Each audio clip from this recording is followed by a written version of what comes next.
Oh, we're sitting Now you're just being mean. closest to the bathroom and usually have to go. Yeah. Yeah. Okay, this is what just passes.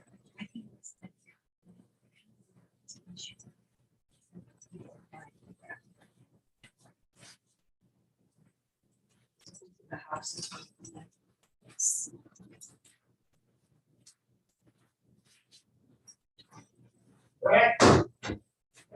Sister flew, my daughter flew all the way from Australia. You're kidding me. No, did. I think we give a distance award then. I think you should. I like that. For my birthday, yeah, she just surprised me. You gonna announce that during the meeting? Yes. Good. Well, welcome. But I would tell you what, I was surprised. Yeah. I don't think we've ever had anybody here from that far. I bet not. We've been over since, we've been over there for 3 or 4 years. Went over in January. We did, yep. January, yeah. Love it. We talk to them every day, just like we're talking to each other. Really? It took over. Well, you can do that with, you can do that in this digital world. It's unbelievable, 15 hours. Yeah. So Jenny. As long as you call at the right time so they're not ready. Yeah, so, yeah, in fact, we just talked to them. Oh, yes. And she was like, I don't know how it works. I was like, one word. There you go, now you can see it. Yeah. Well, find out what the stock market's doing there, and that's so we know whether, if the stock market's tomorrow's there. Yeah, I'm trying to find out what's going on. They're totally, yeah. They're totally ready to get things different. Australia's got their. I know.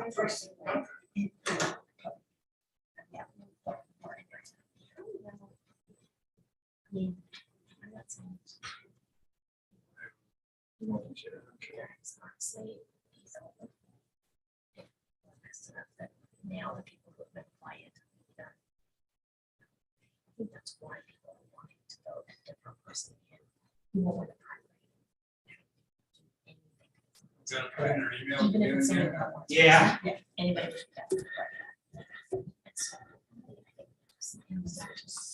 Just having time.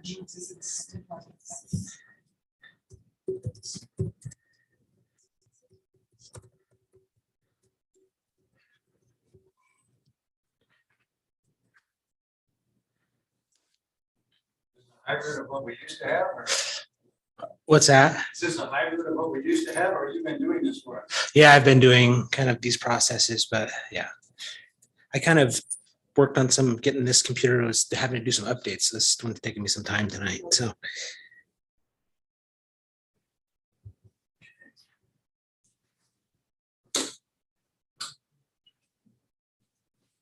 This is.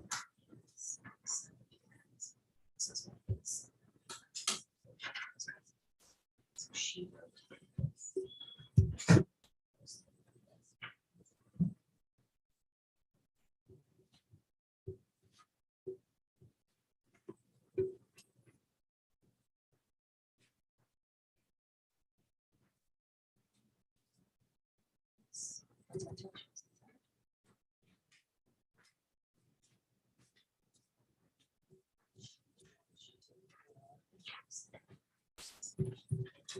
I blocked some cases.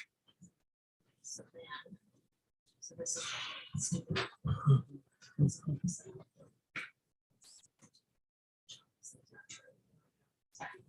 So So this is number James. 2, you spent so much time. Yeah. You investigated up to here. So Are you going to talk generally about any of the stuff that we talked about? And I'll your just kind of give recommendation? like a short little, I mean, I would provide the option of either provide no recommendation or, approve the restaurant and then, wait on a manager If we. and see what if we Travis kind don't of says do about that. something, this 45 days, tell me Yeah. again about that. So it goes to, so This goes they back receive to- no recommendation and then it gets like elevated on their end up to like their. So if we take no action, It- within 45 days, the state. has to- Typically it would go to them, I think, at a certain level, but then because if we provide no recommendation, it gets more attention at the state level. They're key. Necessarily at the state level, so they prefer it. Yeah. What I would think is From us. you just provide I would consider like a motion to approve, the location and the application pending approval of a manager. Recommend approval provided a manager is approved in the future. That would mean that we should get updated when all that happens. Well, I think what would happen is it would come back later with manager, and then with the city council would take action on a manager So that application. doesn't trigger the clock that they're waiting for. I think it would be a new clock. I'm trying to think when we get those manager applications, if there is even a timeline, this, People in a hurry now. it doesn't, I mean. I don't- But it's, they don't really seem to have their ducks in a row with even like knowing who the manager is for their stores gonna be, so I don't even.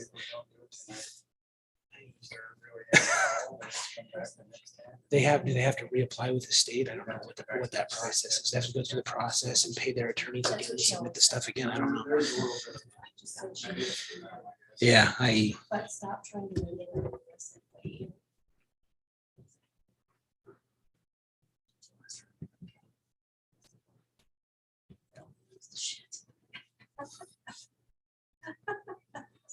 That's awesome. So, but I want to still, I don't. But now I want to. Jim said, "I'm like, it's right."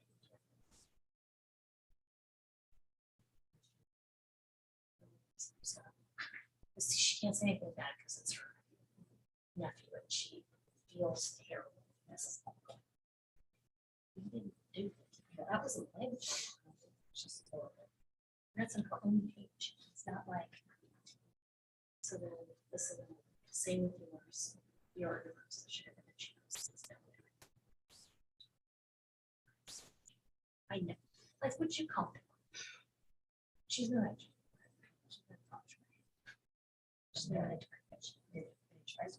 Yes. she- Some people. So that was just-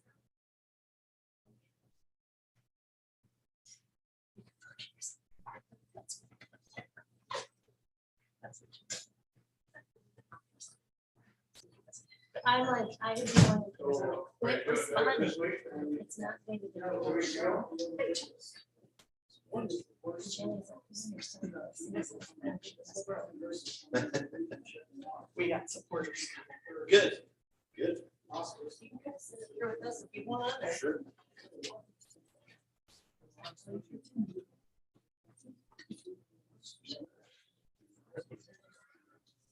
Yeah, I'm sure. I'll figure it out. So I've been, when I was. Well. I was sitting here for 3 years. And then I won that. I won that. So, yeah, That's fine, no. I don't, definitely been a while. Really, that was maybe 3 years ago. Probably, considering that it's been done. But if I go on that side, everyone's gonna go past me, we're gonna come in that door. So no matter what, someone's gonna be on my bad side. Oh, I don't have any arrogance here at all. Well, I was gonna let you. I thought it was like an art. No, It's like you can only take pictures.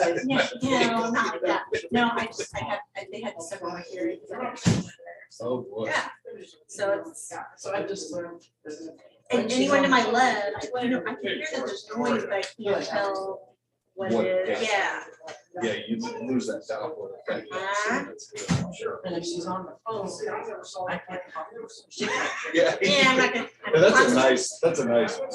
There are For certain sure. things that are nice about it, like if I lay on my good side, and I don't hear anything when I'm sleeping, so nothing wakes me up, which is great. Hey, Vern, We're kind of marking this whole road. how you been? Yeah, no, we included you. Good. Fix it behind her. Yeah. that too.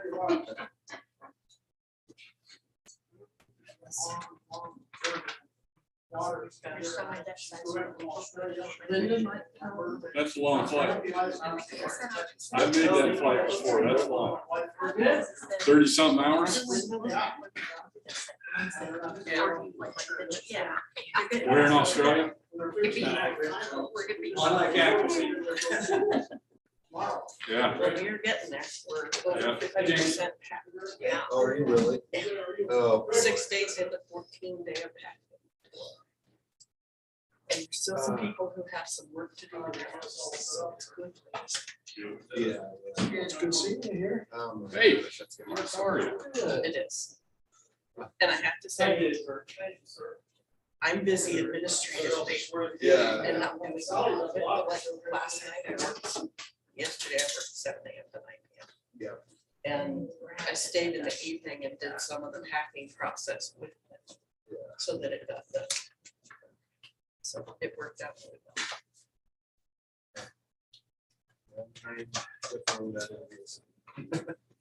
No, most people aren't right now.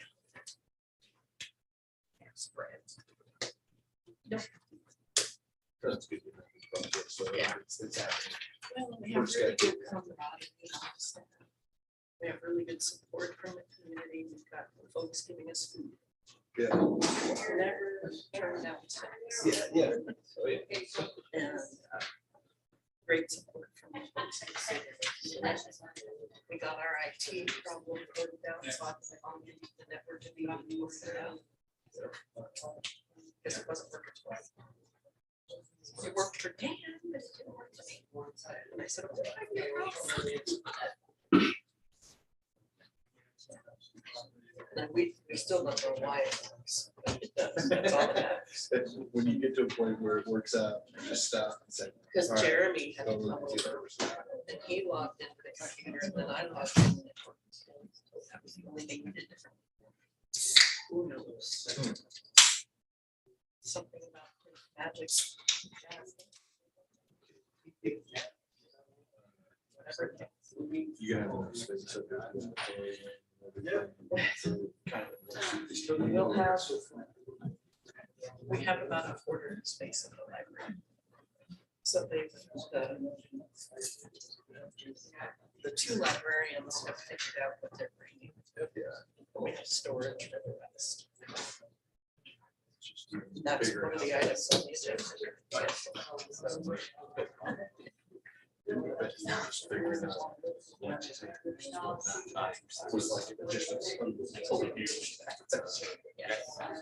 It was really.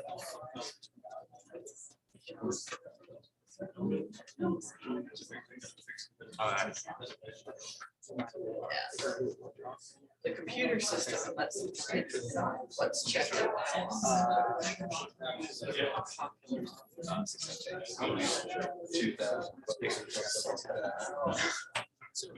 2,000. And Justine got down to the point where she measured and shows how many of these gonna fit. And if I can start this maybe, it's gonna take this much. No, you're fine. I'm bringing How are you? this. And the rest of it's. Trust in your husband. Storage unit or something. Climate control.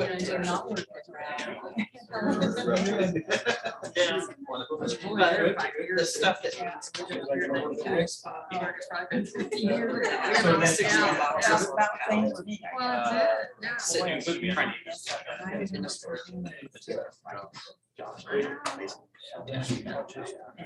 Big operation.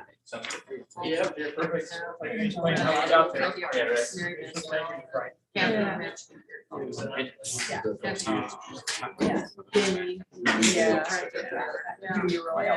Good, that's good. Them is retired teachers. Yeah. Trish. Where she got. Is that right? Yeah. It's gonna be- And that could be a lot. Although it'll go crazy. But. I'm glad.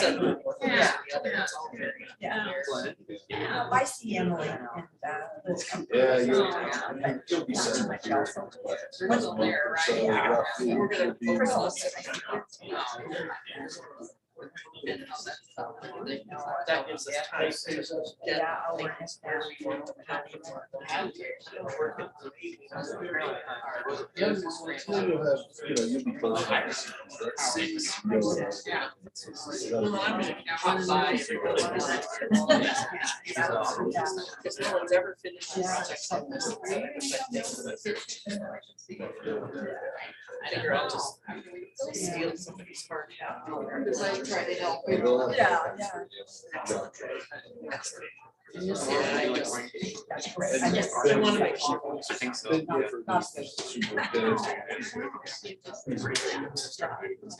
Real sharp.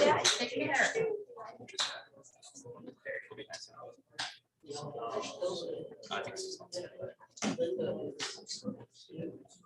Dinner, but I'm supposed to tell her.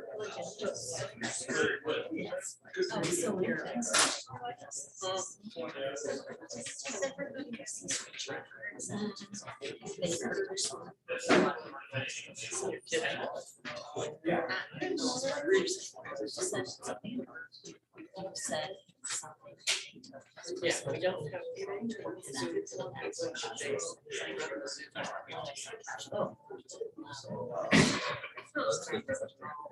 Is it live stream for YouTube? That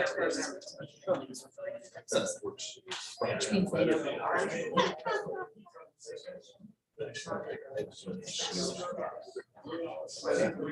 I do, because I work for the university as an instructor in the library science program. So I have to have students for classes.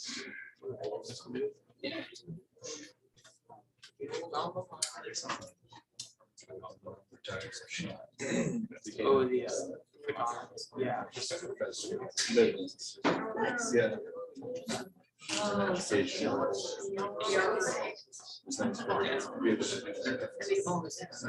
The free month.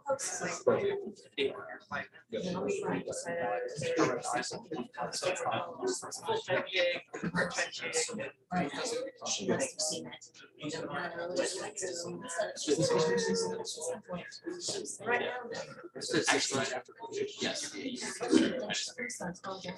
Yeah. I want to go. Yeah. Every once in a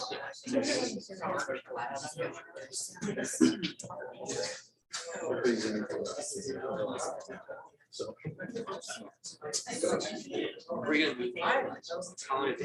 He doesn't like it. We were 42 and 52.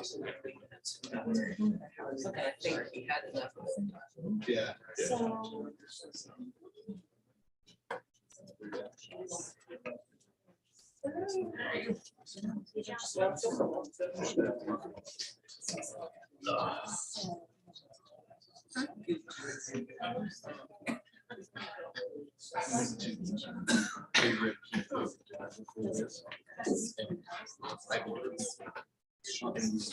On the table. Isn't it?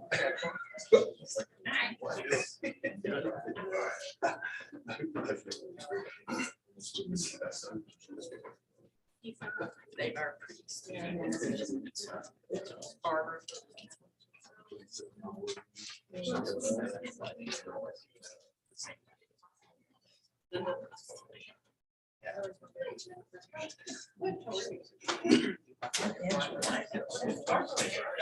She sees it on the agenda.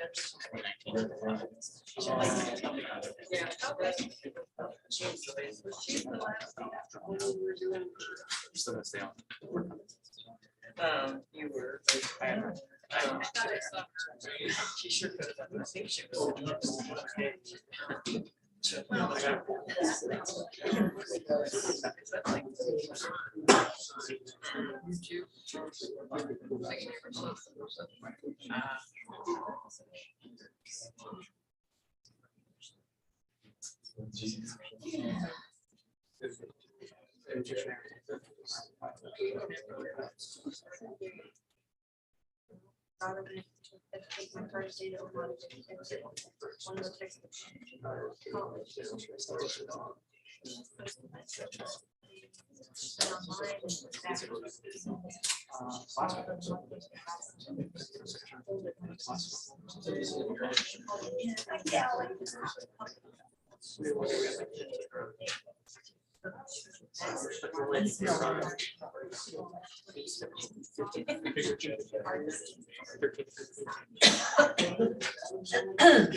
Why did this is for an interior design class, textiles.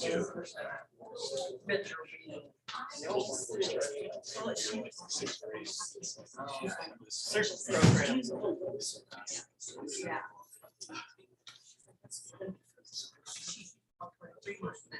It was huge.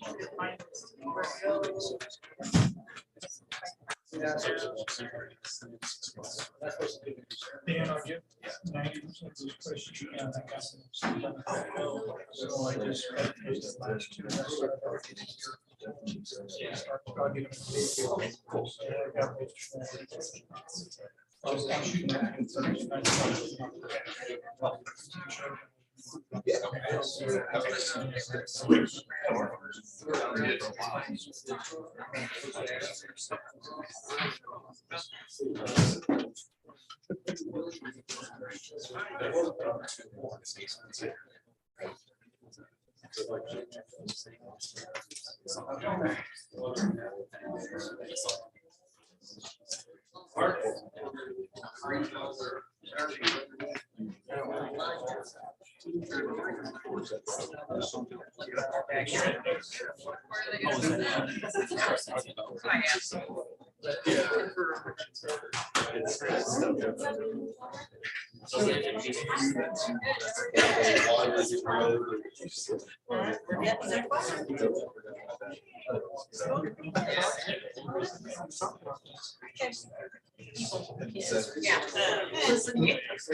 Good group of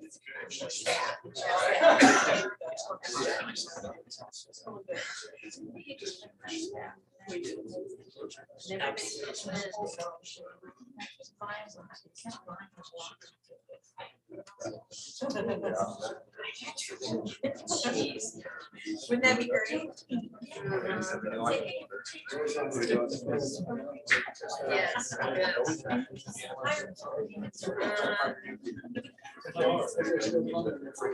Yeah. Good, how are you? Yeah, you're welcome. We're trying, yeah. It's a lot of Yes. He's retired in January. His position was. They split it back out.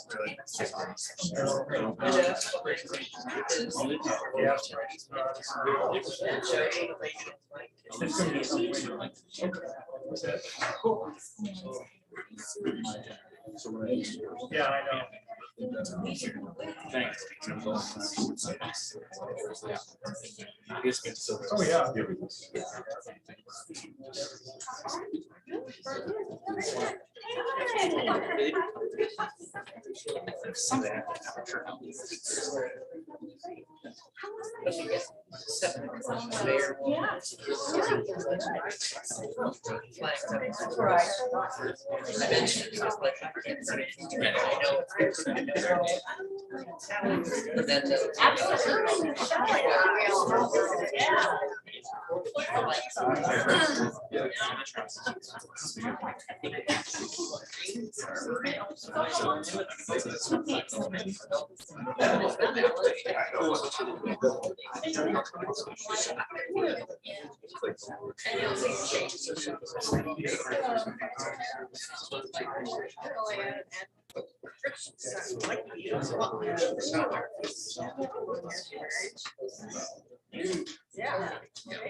Except that who is.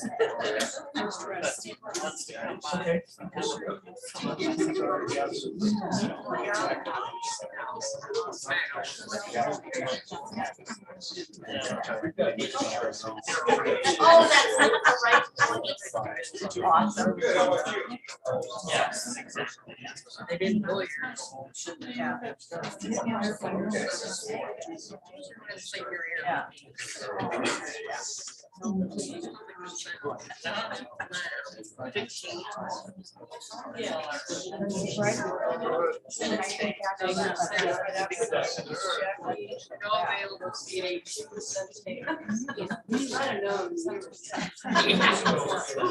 gotta rethought it.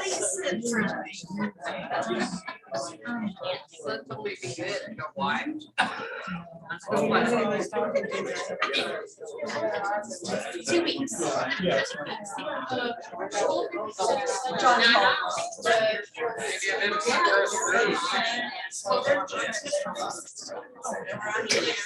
I mean, like. Oh,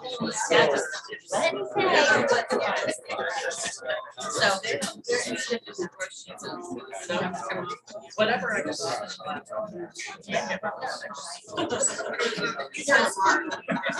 What it takes. Oh, yes. That was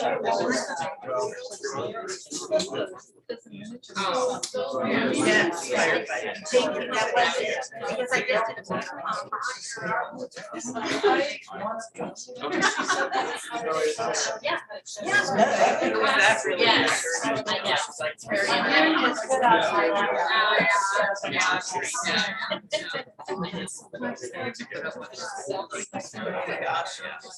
Yeah.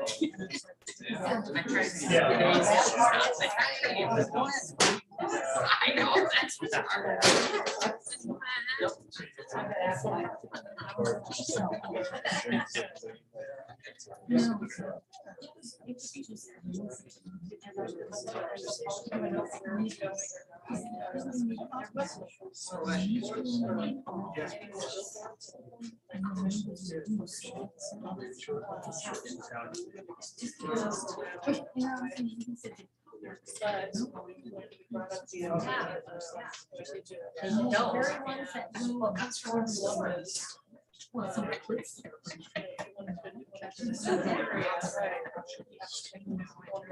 Wow. So scary.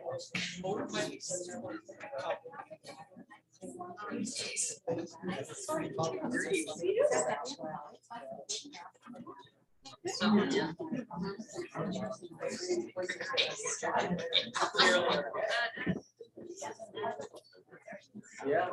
Thank you.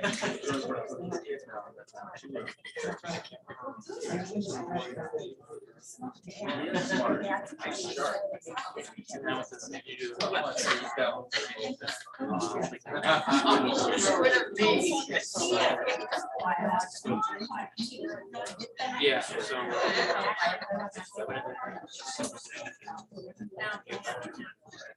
What's in here that counts? We get it off from day one.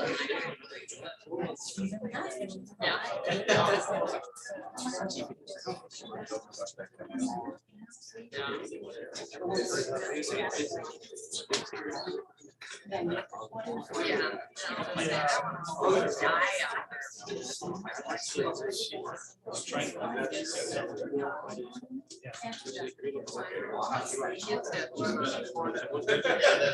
gonna add that. Yeah. I didn't really have.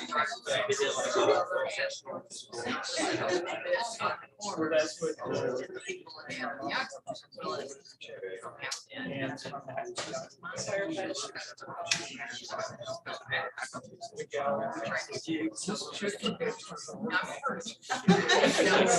It's all inclusive and everything. Yeah.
All right, I want to welcome everybody. We'll start with the Pledge of Allegiance. I pledge allegiance to the flag of the United States of America and to the republic for which it stands, one nation, under God, indivisible, with liberty and justice for all. I'll officially open up the regular city council meeting of August 9th. The time is 7 p.m. The Opens Meeting Act is posted on the rear wall next to the agendas. At this time, we'll have roll call. Please cast your vote for roll call.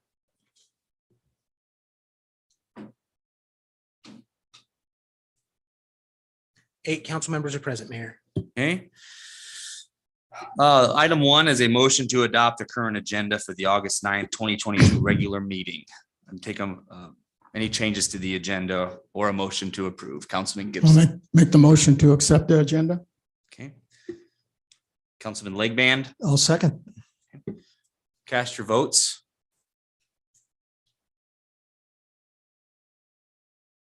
The motion carries 8-0, Mayor. Right. Okay, next is mayor's comments. I did not have anything planned tonight until just about 5 minutes ago, and I realized that we do have some guests that have traveled a long ways to be here in our city council chambers. Might be the longest distance that we've probably had. Councilman Gibson just turned 80. So I guess Councilman Gibson, I'll open it up to you to kind of say who's here and maybe where they're from. Yeah, thank you. In the back row is my wife of 54 years. And next to her is my daughter, Sarah, who flew in for my 80th birthday from Australia. Yeah, so a 15-hour flight, and I'm very proud to have her. Surprised me completely. And I'm just tickled to death. And I knew they'd be interested in seeing what a city council goes like. You know, Australia is a completely different country. So it's a totally different type of government, but they're going to listen. And thank you, Mayor. Yeah. Appreciate it. You're very welcome.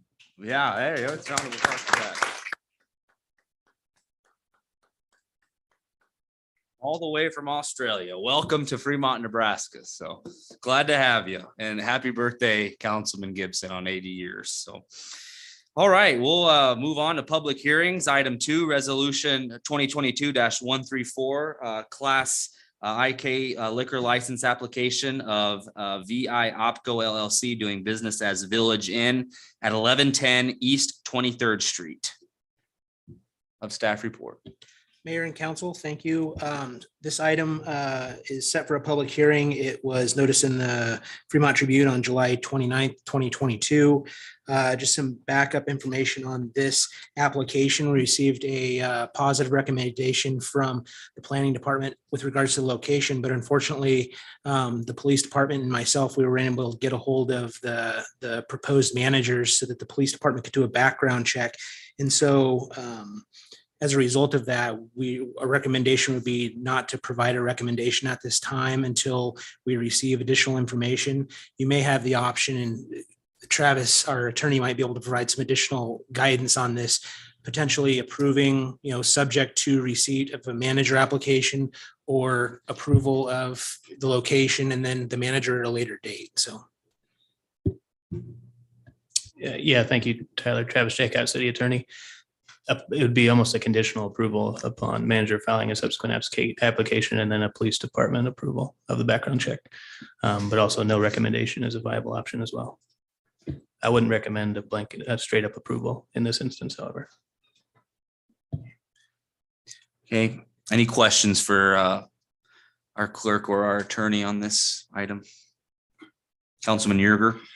Well, I had quite a discussion with the clerk prior to tonight's meeting, and there were many issues that he was chasing in that regard. But one of the things I wanted to ask legal counsel about is a part of this application paperwork. I'm under the impression that a notary can't notarize their own signature. Is that accurate? Because this packet contains that kind of information in the application material, and I assume that went to the state that way too. But that is right. I guess the issue would be they're notarizing the other person's signature, even though it's right under their signature. I guess it's just stamped under the wrong signature. But there's two notaries and two signatories. So are you talking about how under? I'm talking about the second page in the packet. For example, there's several places, but the second page in the packet, the application for the endorsement that went to the state.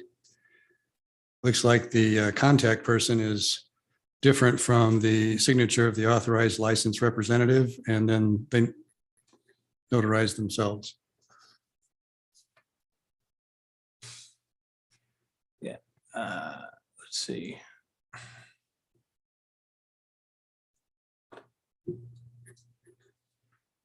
On page, I guess I'm seeing reflected on there that a person named Krista Hills notarized the signature of Jason Shanny on that page. Oh, maybe I'm not directing you to the right page. It's on form 106. Mm-hmm. In my packet, at least, it was the second page of the packet material. And everything in the right-hand column, authorized representative is Jason Shano, and looks like the acknowledgement is also by Jason Shano. So the page, it doesn't seem like it makes a whole lot of sense to me, because it does say under that name of person signing document in front of notary, which would be that person, but they've duplicated the printing of his name on there twice. That's just maybe an issue with the form. I don't know. But I can understand what Travis is saying on that line where it says by, and there's this name of person signing document in front of notary. That would be the person who's signing in front of the notary. The form has that name printed on it twice, and it doesn't. I can see where it's confusing. But it has Krista Terry Hill's stamp on it, but then I don't see her signature would be above that short signature. That it could be Jason's or Krista signing there. I couldn't read that signature one way or the other.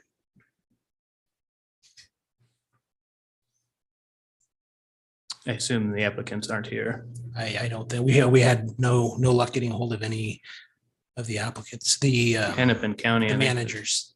Yeah, they up in Minnesota. Yeah.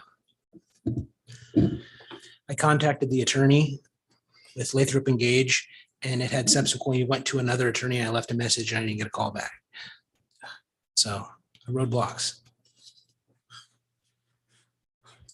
Well, I don't mean to belabor this because, I guess I'd like to see them have their license and whatever we can do to probably move it along. But at the same token, their application seems to be a little bit messed up in some respects. And the police report also called out some things that weren't complete. And so you're telling us that we can do something with this to move it along, but we can do it conditionally, and you're okay with that?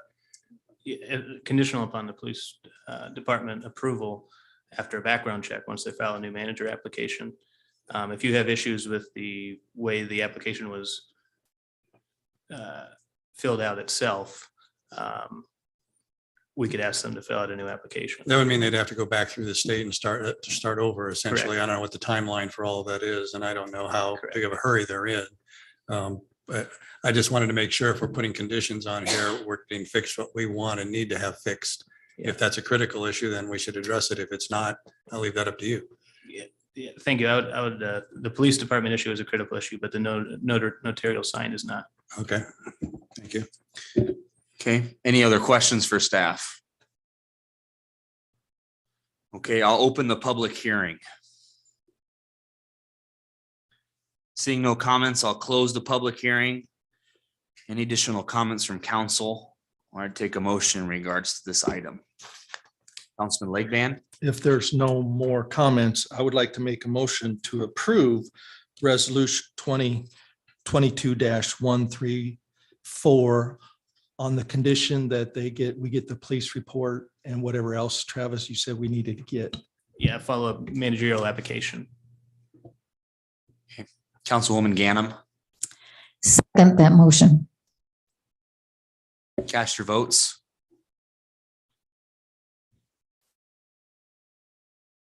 The motion carries 8-0, Mayor.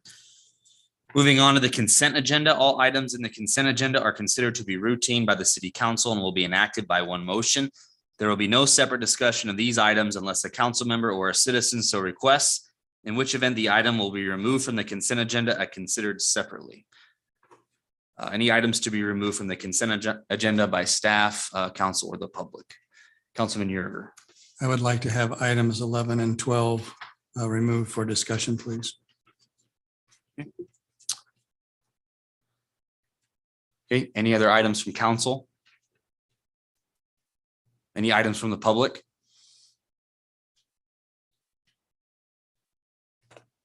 Susan Jacobus, 1805 North D Street here in Fremont. I'd like to have items 3, 7, and 17 removed.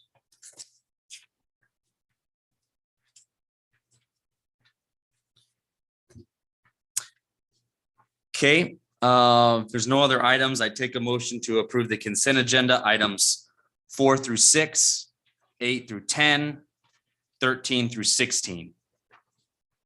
Councilman Jensen, I will make that motion. Councilman Vaughn, I'll second.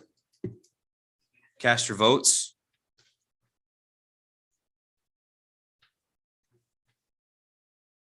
Motion carries 8-0, Mayor. Okay, item 3 is a motion to approve the July 27, 2022 through August 9, 2022 claims. Authorized checks to be drawn on the proper accounts.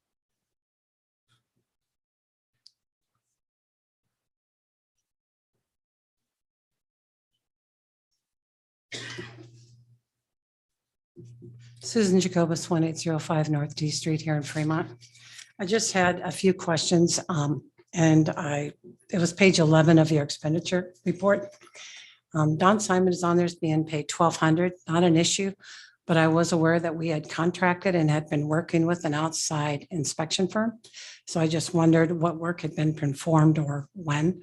And then also on their steam block erectors, it's stating that there's a vendor total of $2,776. And my question is, what work was performed and where? Thank you.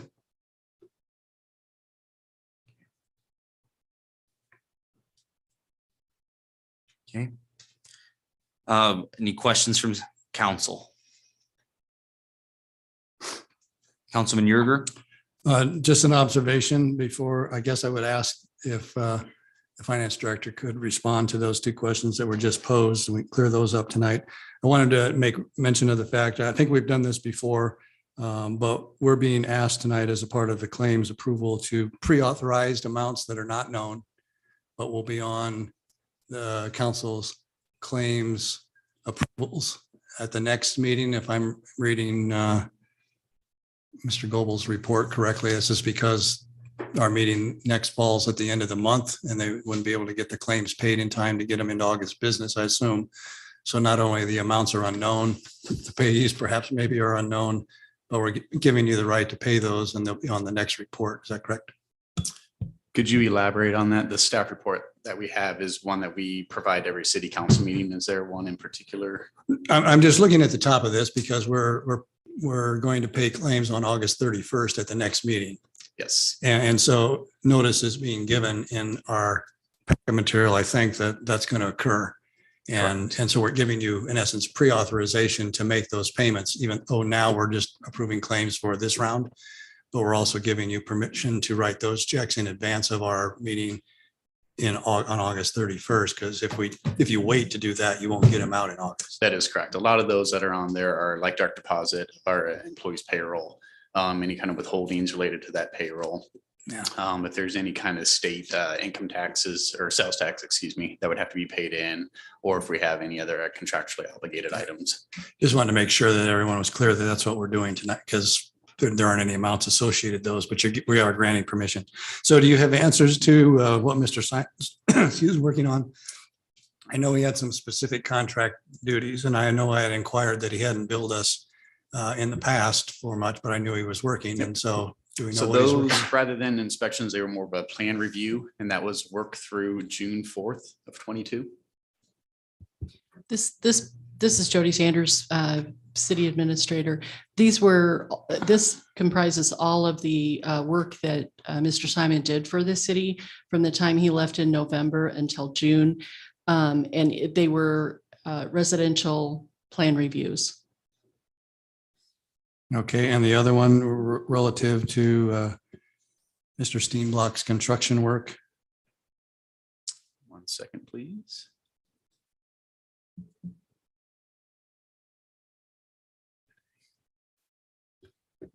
They were airport hangar repairs. Weren't they? I believe so. They were charged to the airport, and looks like Yep. we had two different items there. Right. Two different purchase orders. Mr. Steenblock frequently does repair work on the hangars as a service. The mechanisms in there, in many of them are pretty specialized to aeronautics, and his company has the expertise to make those changes and fix those things. Those go through the airport board initially. Only to the, the airport board doesn't approve all expenditures. Like a lot of the other boards get a listing, they aren't involved in that as an advisory board. Okay, so we just do it here. Correct. Thank you. Okay. There's no other questions. I'd take a motion in regards to this item. Councilman Legman, I make a motion to approve July 27th through August 9th claims. Councilman Sukram. Okay. Okay, cast your votes.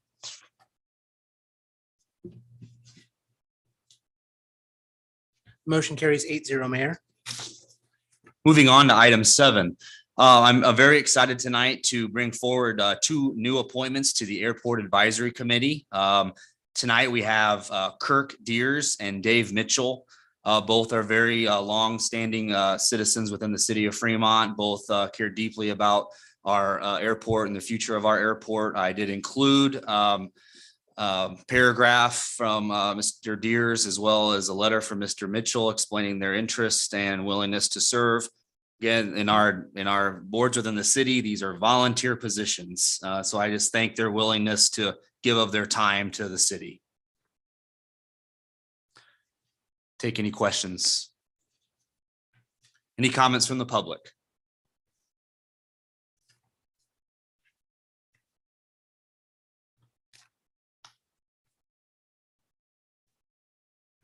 Susan Jacobus, 1805 North D Street here in Fremont, Nebraska.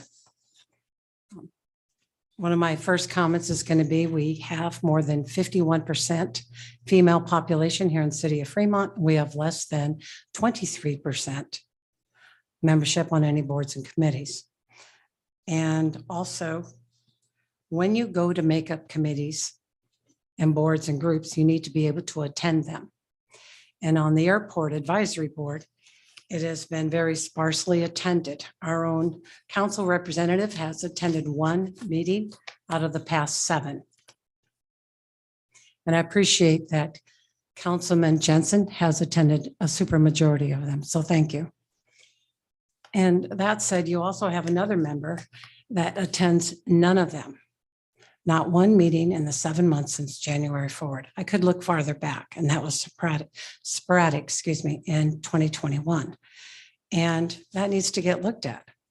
This is an important board.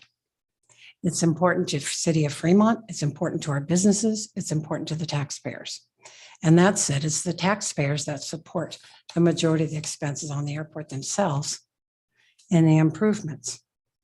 So you've got a gentleman who lives in Waterloo, a gentleman who lives in Omaha, a gentleman who lives in Fontanelle, a young lady who lives in Arlington, another person out of Blair, and a person out of Morse Bluff. We don't have the majority of our members of our advisory board living even within the confines of the city of Fremont, and they all are not 100% within the confines of Dodge County.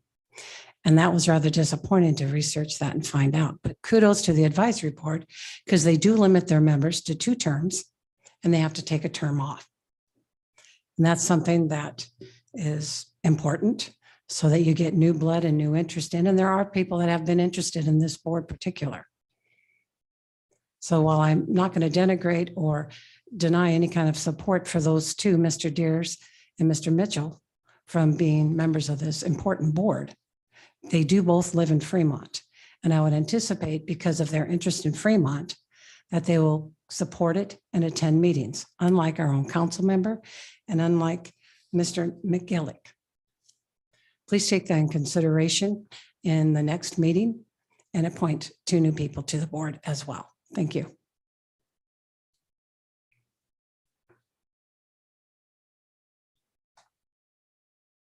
Any other comments from the public? Okay, any additional comments from council? Councilman Yerger. I'm interested, Mayor, in the construct of this particular board, and not with the appointments that you're making necessarily. Take no issue necessarily. I read from their resumes, they're both pilots. I can't recall whether they both own aircraft and take advantage of hangar space out there, but they definitely are pilots. And that was really my observation with the list of members that are on this board today. It looks like from my review that today, out of those members, 2, one is not two currently are not pilots. One of them is being replaced, and so that person will be replaced with another pilot, which will leave only one position on this board that's not involved directly with being a pilot, owning aircraft, or using the facility for hangar space, et cetera. And my concern really is one of these, when it is the diversity of the board. Should not boards like this not just be reflective of those that have an interest in flying and owning planes and understanding the workings of the airport? And for those that do, I applaud that, because we need to have those kind of people on this board as well. But shouldn't the general public be represented on this board as well? They bring a slightly different perspective than those that might own and fly out of the airport on a regular basis. And with the replacement of one of these people, we'll have only one out of those 9 members being of the general public nature that's not a pilot or owning a plane. That's the part that bothers me. We have the one female and the rest are men. And when we get all done, if we use your replacements, all but one of those will be a pilot. And I would prefer a better diversity, quite honestly, of city representatives there. And for us ultimately, and we've had this discussion before, for us to have a representative representation on these boards from all parts of the city. That is Ward 1, Ward 2, Ward 3. As was pointed out, I guess, by the public, a lot of these folks, at least their licensing is not in Fremont. I don't know whether they live here or they're licensed elsewhere, but it would be nice if our boards and commissions actually were here and we're working with our tax dollars. I just would like for there to be a better diversity. I think we're moving away from what we had. We had at least 2 non-flyers and now we're only going to have 1. And that would be my largest objection, I guess, to what we're doing here. Okay. Additional comments, council?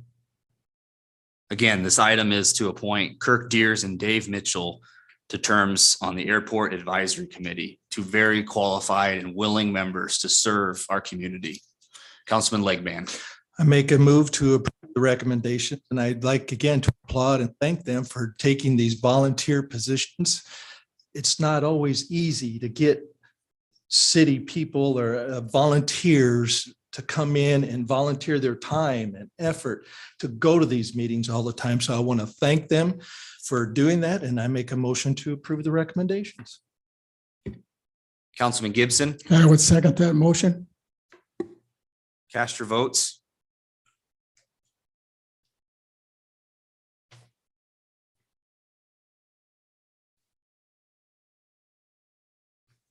Motion carries 7-1, Mayor. Moving on to item 11, move to confirm appointments of Jacob Rupp, Brandon Yenny, and Reed Thompson as firefighter EMT per mayor recommendation. So it really is my honor tonight to have 3 new appointments to the Fremont Fire Department. Like all of our civil service appointments, they go through a process, testing, they go through civil service. And again, it's my pleasure to recommend these 3 young men to our fire department. And so I would take any questions. Councilman Yerger. Don't have any questions. I just have a recommendation with regards to appointments such as this. And I hope, if we have these gentlemen in the room, that we would personally acknowledge them. But at the same token, I would like for us not to make appointments in the future of firefighters and police officers or whatever as a part of consent agenda. We only have to take it off so that we can give them their just recognition for coming to the meeting and being recognized as a new hire. And so I would prefer that we put these in regular agenda from now on rather than consent, so that we don't have to take them off for that. But if these gentlemen are here in the room tonight, I'd like to have them specifically acknowledged. Absolutely. Okay, comments from the public. All right, seeing none, I would take a motion on these appointments. Councilman Legman. I move to confirm these appointments, and I'm very happy to do that. Councilman Vaughn. Glad to second. Okay, cast your votes.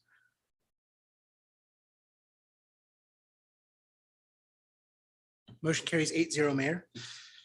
All right, would Jacob, Brandon, and Reed please come up to the front and be recognized? Congratulations.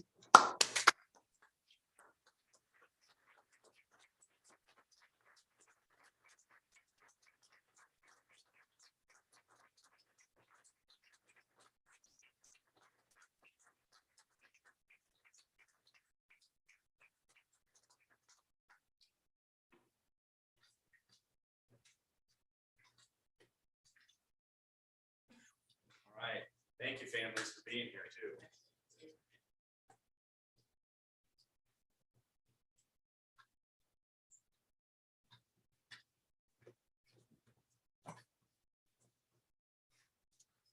All right, congratulations again. So glad to have you. All right, moving on to item 12 is a resolution 2022-138 to approve Doyle Acker Excavating to raise buildings on 3 city Fremont properties. Mayor, City Council, Jeff Shanahan, Utility General Manager. We had 3 facilities that we were wanting to take down, so we developed a specification, advertised for bids. We received a number of bids, and Doyle Acker was the low bidder, and that's what we're recommending. Thank you. Any questions? Councilman Yerger? Well, I took this off for a couple of reasons. Jeff and I, we discussed this, and so first, the question that I want to ask is, we didn't incorporate the property here on East Dodge Street, which isn't city-owned. Correct. But the council had previously said we had condemned, we'd done all the work that we needed to do, I think. Was there any reason that that property couldn't have been in this legal?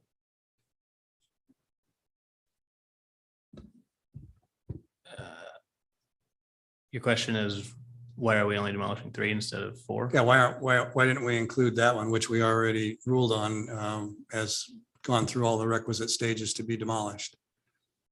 It's not ours, obviously, but that's the Right. only difference. We've already condemned it, Right. I'm not certain why that's not included on this one, but but we could have. ostensibly, yeah, if we haven't received any notification back from property owners or mortgagees, which I haven't been notified whether we have or not, but. Well, we had to advertise this for 21 days.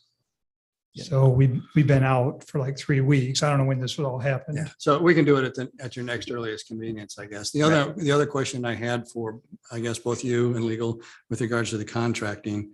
Well, the one building is a farmhouse. Correct. And barn. And barn. Do we have any concerns with that property or the other property on that's out by the cemetery? As any of those properties of age that they would have asbestos? We had it all checked and we had it abated, all of the properties. Okay. And We did that before we bid it out. So we don't have any issues there. It's included in the contract. If there are issues, it's on them. The asbestos, we have the certification, they're clean. They're clean. Yep. Thank you. Okay. Additional questions for staff? Thank you. All right, comments from the public?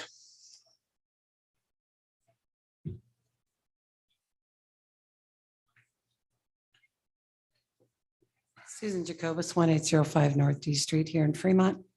You have 3 addresses listed. The fire department's area, the house south of that we bought next to the duplex, which was always intended to be demolished. The other one says 1761 West Linden. According to the assessor, that address doesn't exist for any structures. If you're talking about the cemetery itself, perhaps, but I'm not sure what you would take down on the cemetery. The old house there, I assume, is what had been intended. And that address is 1559 West Linden. Linden actually stops at the entrance of the Ridge Cemetery along Ridge Road. That said 200 South Johnson Road. Again, the assessor does not have a 200 South Johnson Road. According to the assessor, there's 200 North, but that's the school. And I'm bringing this up not because we're such an oversized city that we could mistake addresses, but addresses are important. Perhaps maybe relating to the topographical that's online, talking to the assessor and getting the parcel number. Omaha has had multiple lawsuits where addresses were not correctly forwarded and things that happened that caused them lawsuits. I'm not saying it would happen here. The house at the cemetery area, the cemetery house, I believe that's what intended to be taken down. For years, there's been talk about having an adequate office there, and that operations has been out of the garage behind and one room with a small bathroom in that huge house, and that house had to be maintained. But there isn't adequate notification of that specific house because 1761 West Linden doesn't exist. And the old house that the city owns along Johnson Road, that address is not 200 South Linden, but it's actually 150 County Road 24 Boulevard. And that's according to your county assessor. So just in the future, because some addresses are the same. I live at 1805 D Street, there's an 1805 C Street, and there's an 1805 North Main. If C Street tears down their house, I don't want to be subject to that. If there's issues or information being sent out to property owners, addressing is important. But in here, this is what's been documented. So please consider making sure those addresses are correct. Thank you.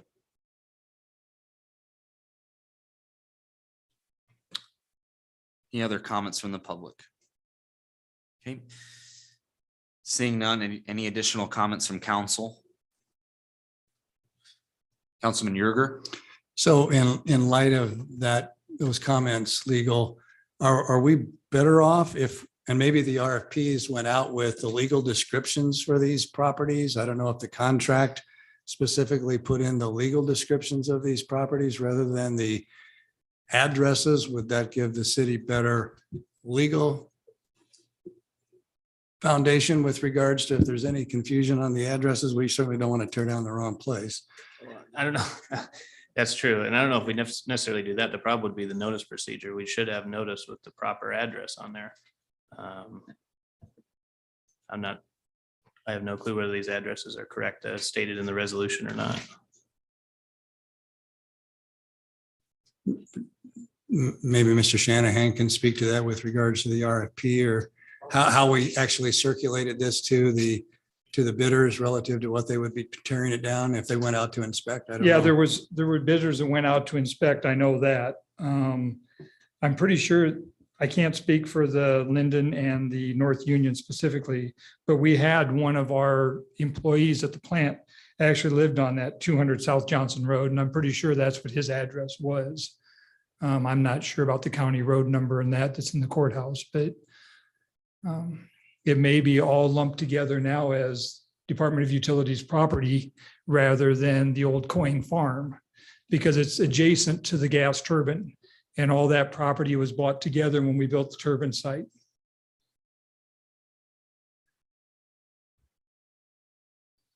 I would agree with that. I was looking up on the cemetery property in particular. The county assessor has taken it upon themselves to condense that into a single listing Right. for the cemetery building. The block that the house is situated on is in the 1600 block, not the 1500 block. So I think it's just simply a matter of, for convenience sake, when the city Owns property. exactly, lump it they all just together. they just compile it into a single I think address. that's similar to what we're going to do with the next item with the building, that property out there. Yep. I'm sorry, Jody, did you say that the one on Linden is in the 1600 block? The address is 1761 here in the resolution. It would be in the 1600 block. I don't know for sure where the address came from. We own those all three structures. The fact that the city owns them takes care of our notice issues. So no problems whether we have the right address or not. We're good in the resolution as listed. I believe these common addresses don't exist anymore, the way the assessors lump the property together, but I'm saying the city owns the buildings. Okay. So, we don't have a problem with ourselves is what you're saying. Exactly. Thank you. Councilman Jensen? Well, if there's no further comment, let's make a motion to approve resolution 2022-138. Councilwoman Ganem? Second. Cast your votes.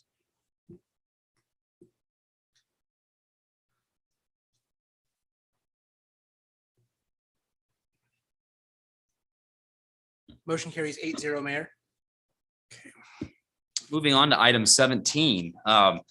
It is also my pleasure tonight to move for the appointment of Dr. Todd Eberly as our city physician. Dr. Seitz, who was serving as our city physician, resigned and moved to another location and was able to serve the duties. Really, the city physician serves on our board of health, also is there, advises myself as well as the city in regards to issues and anything in regards to public health. And so you can see there's a contract in the packet that has been worked on now for a couple of months just to get it here with Dr. Eberly and Methodist. So I would just take any questions at this point. Councilman Yerger? I actually have a procedural objection. I have no objection to our moving on the appointment of Dr. Eberly with regards to what's in the city's agenda. It's listed that that's what this agenda item is to make the appointment. I do object and believe that it's an open meetings violation for us to consider the contract at this time.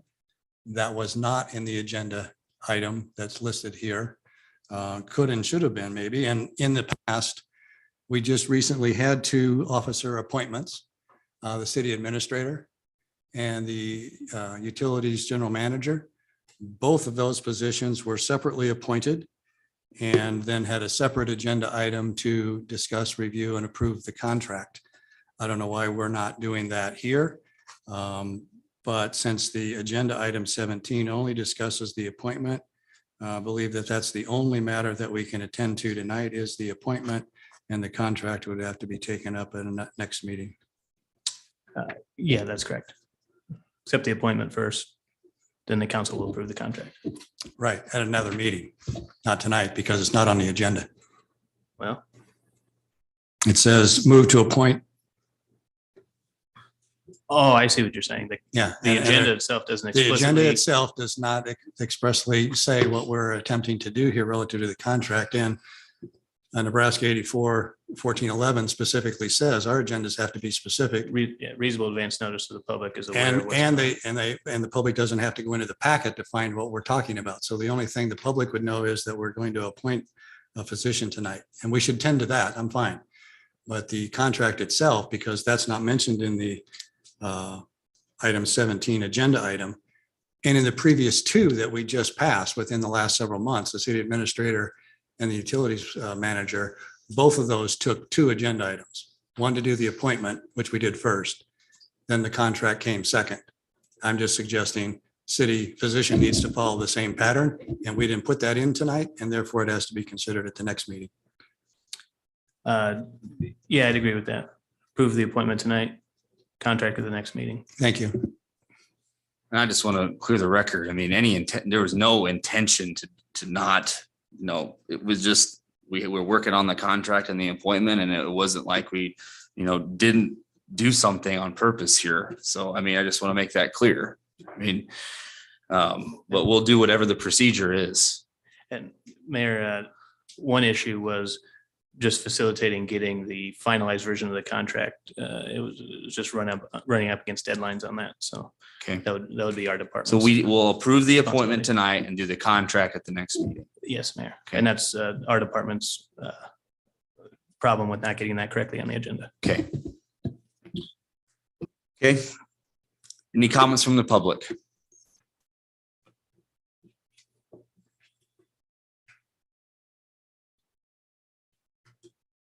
Susan Jacobus, 1805 Northeast Street. The appointment is not an issue at all. We need to have a city physician on our Board of Health. However, it's always been a stipend appointment, $50 a month. It's a volunteer position per se, just like serving on the utility board and getting a stipend pay of $75 a month. Regardless, I was very surprised to even see the contract in there for the same thing that Councilman Yerger had stated. However, I'm not sure, are you contracting with Methodist themselves, the hospital, or are you contracting with the physician? Because as you move forward and consider the contract in the future, who are you using the contract for? And why do we need a contract for a Board of Health position, which is a volunteer position and filled with those that have decision-making capacities? Our mayor, our president of our council, Councilman Lakeband, your police chief, your fire chief, your city physician. Under the prior mayor, the first time that we ever met was under the COVID situation that embraced the country. And it had met several times after. But again, the physician served as a volunteer and a stipend paid. So I would like to have that question answered at the next meeting or whenever the contract is considered.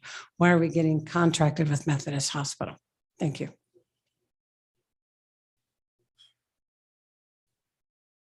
Okay. Again, for me, what was most important was getting the right person with the right experience. Yeah, I was a part of many of those Board of Health meetings, and I value the city physician's input. And again, this is an important appointment, and right now we're considering to move the appointment. So Councilman Vaughn, I make a motion to approve the appointment. Councilwoman Ganem, I second that. cast your votes.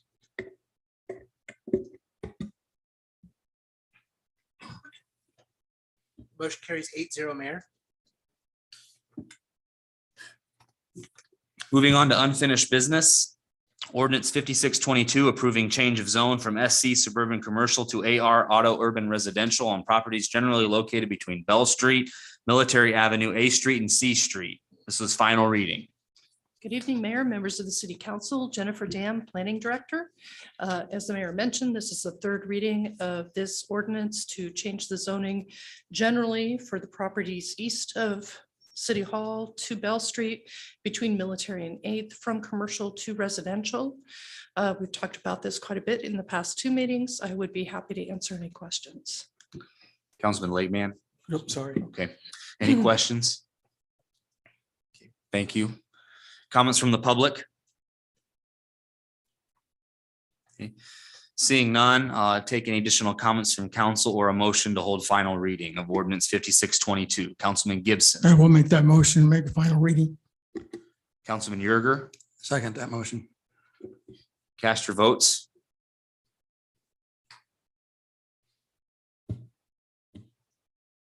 Motion carries 8-0, Mayor. Okay, we'll now have final reading. An ordinance of the city of Fremont, Nebraska, amending ordinance number 5427 as it pertains to the zoning map to rezone the property generally located between Bell Street, Military Avenue, 8th Street, and C Street from SC Suburban Commercial to AR Auto Urban Residential, providing for repeal of ordinances in conflict herewith, providing for severability, and providing an effective date on final reading. Okay. Cast your final vote.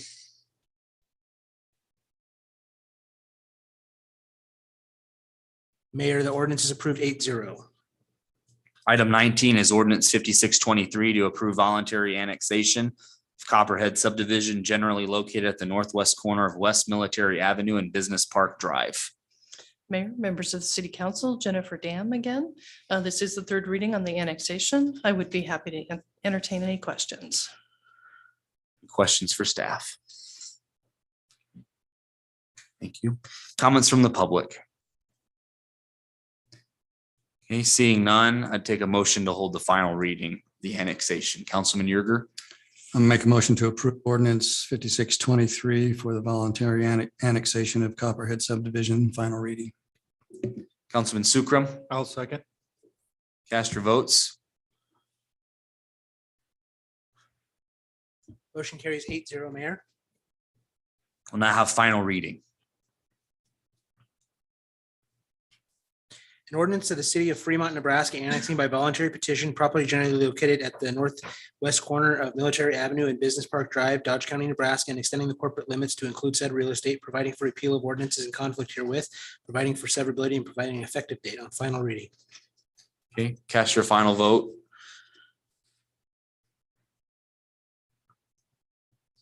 Mayor, the ordinance is approved 8-0. Okay. Item 20 is ordinance 5624 to approve government salary, second reading.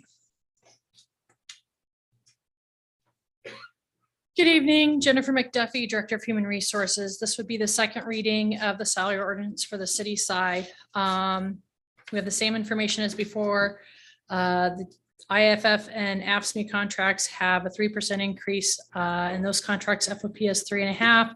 Staff is recommending a 3% increase for non-union staff. As discussed at the last meeting, we did highlight positions that are not currently filled, and we're not currently actively trying to fill them. So those are there. I would recommend that we leave these. If we remove them, it delays our ability to react if we decide to fill a position. Also, Jody and Jeff, well, I guess on the side, Jody is fairly new.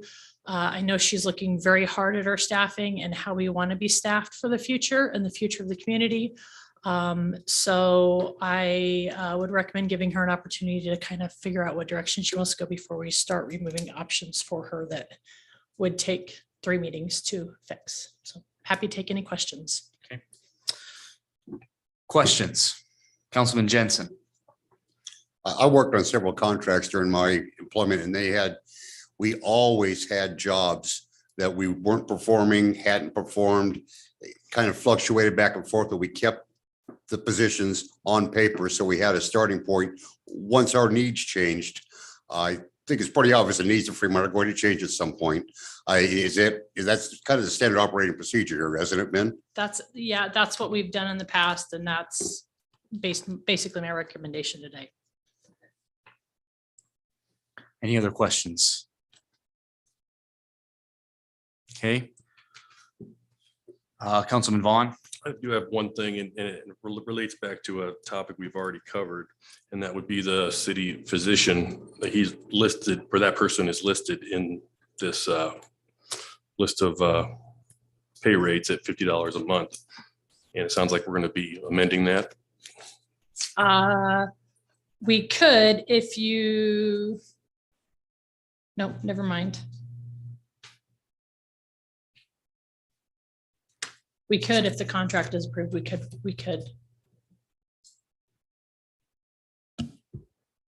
One issue with the city physician position is part of the city code and state law says that the city can have the city physician provide inquiries for workers' comp situations and in other situations where someone's injured with city property.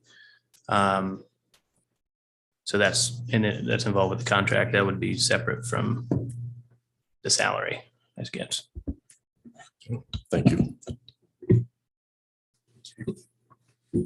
Councilman Ellis. So we at one time had a city attorney, and that's not on here. Was that removed by someone? I think at some point it might have been. So we have in the past removed jobs. It's on the utilities. Oh, you are correct. Thank you. It's what? Thank you. Okay. Thank you. Comments from the public. Okay. Seeing none, any additional comments from council? If there are none, I take a motion to hold second reading. Councilman Jensen. I'll make the motion, hold second reading, but I wanted to ask if there was a reason we couldn't go to third reading and take this off the ballot. Okay. I don't believe there would be. It'd be up to council's choice at this point, but Councilman Legman. I'll second to hold second reading. I'll second that motion. Okay, cast your votes.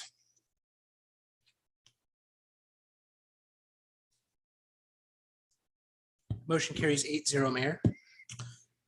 Okay, we'll now have second reading. An ordinance of the city of Fremont, Nebraska pertaining to pay plan for officers and employees, repealing ordinance number 5608 and all other ordinances and parts of ordinances in conflict herewith, providing for publication in pamphlet form and providing an effective date on second reading. Councilman Jensen. I'll make the motion to suspend the rules and move this to third and final reading. Councilman Yerger. I would object to moving to third and final reading, partially because of the inquiry that Councilmember Vaughn made and the fact that we're deliberating or will be deliberating at the next meeting another contract and whether or not that might change. And there's no sense in approving anything tonight that might change at the next meeting. And there's probably more dialogue that needs to be had relative to job titles that are on this that didn't need discussion tonight that could and should be discussed at the next reading. So I would be opposed to going to third reading and hope that others would entertain that this is an important one we need to go to, and we can't deal with Councilman Vaughn's item tonight anyway. So going to third reading is premature. Mayor, I would just add, we don't have any intentions on changing the city physician rate that's in the salary ordinance. The contract would be the contract. No. Contract. Yeah. No, we got a motion on the table to suspend rules. Is there, I'll take a second. Councilman Lakeman. I'll second it as long as legal is okay with it. And he's kind of answered that question already that he's okay with. Yeah, the only thing I would add is if we're going to do that for the city administrators or city side, I'd also recommend doing it for the utility side tonight as well. So both ordinances would be approved for final reading tonight. Thank you. Okay, motion and a second. Cast your votes.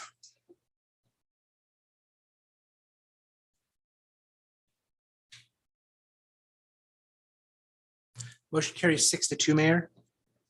Okay, we'll now have final reading.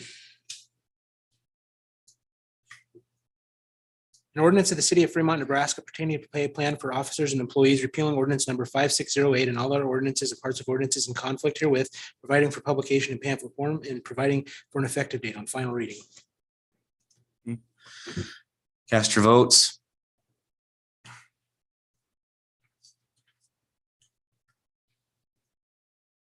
Motion carries 6-2, Mayor. Okay, item 21, ordinance 5625 to approve utility salary. Jennifer McDuffie, Director of Human Resources. This is the utility side ordinance. IBEW contract has 3%. We're recommending 3% for non-union. Highlight information is the same. My comments are the same, so I'll take your questions. Questions for staff? Okay, thank you. Comments from the public? Okay, seeing none. Additional comments from council. Councilman Vaughn. If there are no other comments, Councilman Yerger. So I didn't get a chance to speak to this on the last one before we went to third reading, so I'll ask it here. It was sort of brought up by Councilman Ellis with regards to the city attorney being listed on the utility side and it is listed in the municipal code as being a contracted employee.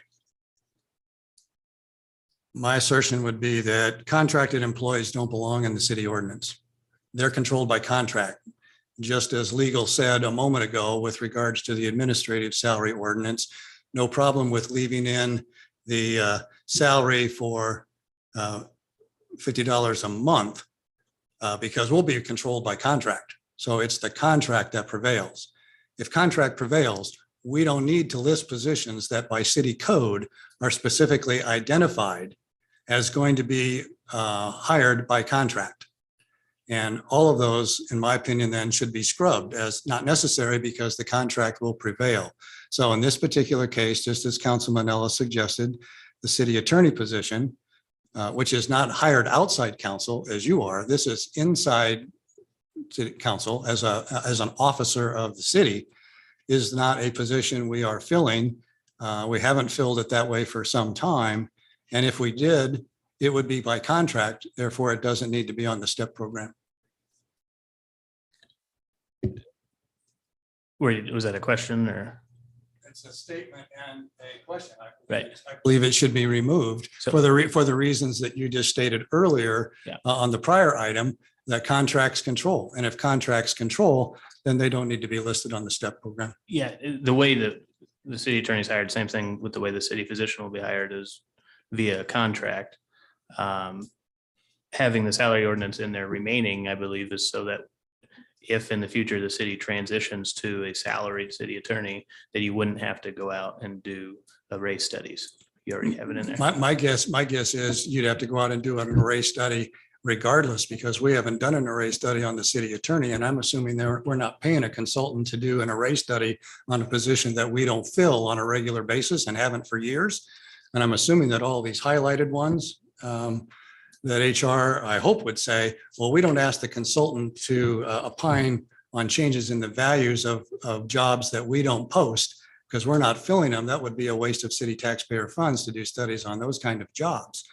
So if we remove the city attorney and later decide to go to inside counsel again instead of outside counsel, we'd probably need to get a salary range to go out and do that contract bid at the time.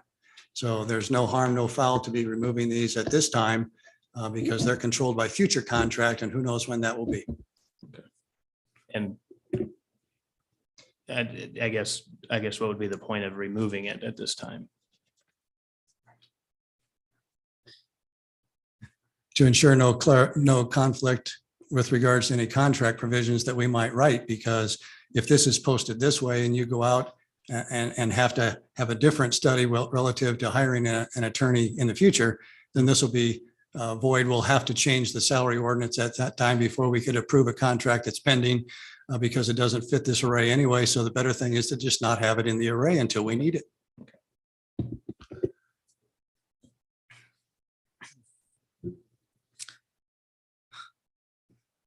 I will just say, I mean, legal has said the contract trumps what the salary ordinance says. And I'll just say from experience, I've had to negotiate both the city administrator position and the utility general manager position. Both were in the salary ordinance approved by council, which allowed me to have a range to be able to go and negotiate those positions that was approved by a governing body, to where I could come back and have confidence that, you know, that we were able to get the right person and at the right, at a negotiated rate. Without that, I would essentially been blind into the negotiation. And it also protects, you know, those that are looking at jobs within the community, and then they see that this is an actual job inside the ordinance that, and to me, it's open. It's an open process. If we have a contract, it's going to trump what's on here essentially. But so there really isn't no reason not to have it in. I mean, you can take it out, but if we have the contract and it's signed, that's basically the letter of the law. So I don't know. I don't see the harm in it. Again, we're at second reading on this, so.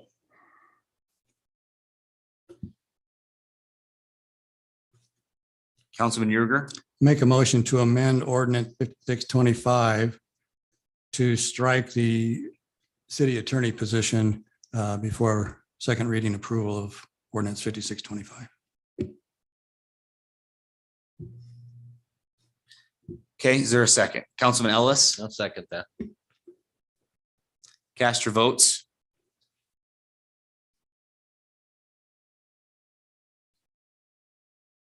Motion fails 2-6. Councilman Jensen, Make a motion to approve ordinance 5625. Councilman Legman, I will second that. cast your votes.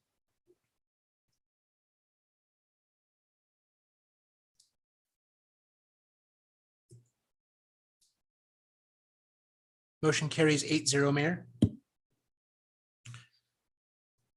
Okay, we'll now have second reading. Ordinance of the city of Fremont.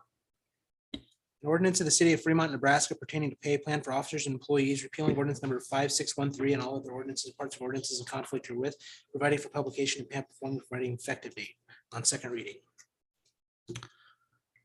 Councilman Jensen, I'll make the motion to suspend rules and move ordinance 5625 to third and final reading. Councilman Vaughn. I would second. Okay, cast your votes.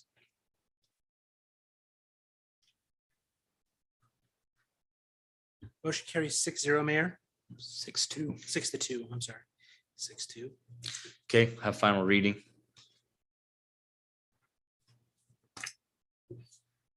An ordinance of the city of Fremont, Nebraska pertaining to pay plan for officers and employees, repealing ordinance number 5613 and all other ordinances and parts of ordinances in conflict herewith, providing for publication in pamphlet form and providing for an effective date on final reading. Cast your final vote.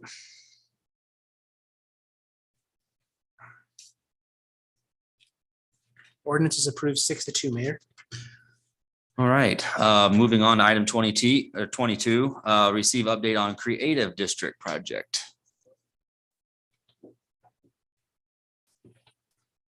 Good evening, Mayor and City Council. Angie Olson, Grants Coordinator. Last November, Suzanne Wise from the Nebraska Arts Council gave an overview of the Creative District program at a council meeting. And after that, there was a lot of interest from local businesses and organizations to be a part of this program locally. Since springtime, the city has collaborated with about 20 area businesses and organizations to begin this process. Currently, we're working through the eligibility assessment portion, which is kind of gathering lots of information to develop a strategic plan for our creative district. Once we get to that point, we will hire a consultant to assist with the strategic planning process. Some of the benefits of being a part of the Certified Creative District program in Nebraska include boosting tourism, encouraging job development, and partnering with other certified districts around the state. We have a survey to gather community feedback that's currently out there until through August 31st. Hopefully, you've all had a chance to fill that out. And I'm here to answer any questions.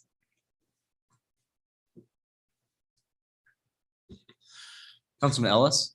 Yeah, I just wanted to make sure I understand this right. So the process we're in right now, we're going to get, if we fill that out and submit it, we're going to get $10,000. Is that? So if we fill out the eligibility assessment, we could become pre-certified. After that, we still have to develop a strategic plan for our district. Okay. Once that's approved, then we will automatically get $10,000. Okay. Yeah. And so the strategic plan that we have to come up with, we're going to be hiring a consultant to help us with that. Right. And through the Nebraska Arts Council, we're applying for a capacity grant to help with that process. And we've also applied for 4 grants locally through the BID, the GFDC, and Fremont Area Community Foundation, as well as CVB. All trying to come up with a $10,000 to hire. So we need a $4,000 match. Okay. Yeah, for that grant. Yeah. So at the end of the tunnel here, at least at the close tunnel, if we go through this process, what is the outcome? What can we expect? So once we finish the eligibility assessment, we give that to the Nebraska Arts Council. They give us the go-ahead upon approval to develop the strategic plan. There will probably be another community survey at that point, a more condensed version of what's out there now. And then we'll develop a strategic plan with the organizations we're currently working with, also that community feedback. There's talks with the group of being at like the Hispanic Festival, lots of community organizations to try to gather more feedback. We want to know what the community wants to come out to, and then what the businesses also want to see as well. So once we have a strategic plan, we have some projects in mind that these are the things we want to take forward. Right. Yeah. And then going forward, then we can go back to the state and say, this is what we would like. Yeah. So we'll be eligible to apply for a $250,000 grant once we're certified. That's what the rumor I was just trying to get. Okay. Right. Yes. There's truth to that. They're also continuing to add funds to this program. Okay. So when Suzanne Wise spoke, there's been additional grant opportunities that will go Added beyond to it. this for 2024 and beyond. Okay. Thank you very much. Councilman Legband? Yeah, I just want to thank you, Angie. It didn't start very long ago, and all of a sudden, all these businesses and organizations want to be part of this. I think you're doing a great job, and I look forward to seeing what's going to happen with this. And I think it's going to be nice. Thank you. Thank you. Yeah, I'll also just second that. And I've been to a few of the meetings, and it is a very large collaborative group, and they're really excited just about the process. And again, Angie, I want to thank you for your help, and your background kind of is perfect for being able to facilitate and do this. And again, I appreciate all the work that you're doing, and we'll look forward to some more news here in the future. So thank you.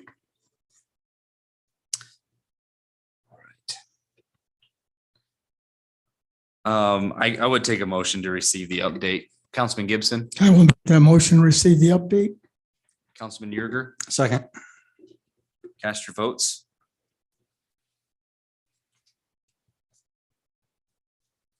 Motion carries 8-0, Mayor. Moving on to item 23, resolution 2022-141, amending the contract for MCL Construction to set the guaranteed maximum price GMP for bid package number 1. Good evening, Honorable Mayor, City Council. Laura England Biggs, Library Director, Keene Memorial Library. As you know, we are in the midst of an expansion project, and the project is progressing as anticipated. The library is closed to the public for approximately 7 weeks to allow us to empty the existing building so construction can begin. We, as of this evening, we're about halfway through the collections, and we have another week and a half to complete what's the largest areas, the adult fiction and the adult nonfiction. Those are pretty daunting, but we'll get there. Current fundraising for the project is at about 80% of the total estimated project costs. We have received an additional grant and an additional business gift since we last spoke, I believe in March, about fundraising. That totals $115,000. Both of those groups wish to remain anonymous. That brings our grant and business support to over $2.6 million. The expansion project has been broken down into 2 phases, each using different subcontractors for their various specialties. Bid package 1, which is before you tonight, is what we call the core and shell services. That means basically, as I understand it, building the walls for the addition, demolition of the existing space, and our east building, which allows the expansion to build the east new addition. Bid package 2 is scheduled to come to the council in October.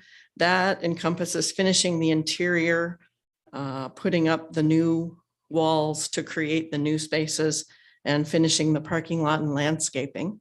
I have a large number of our team with me here tonight.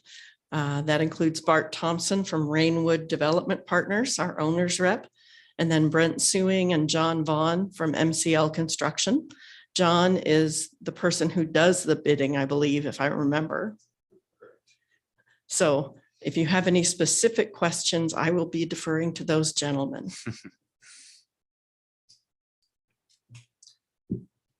Councilman Vaughn.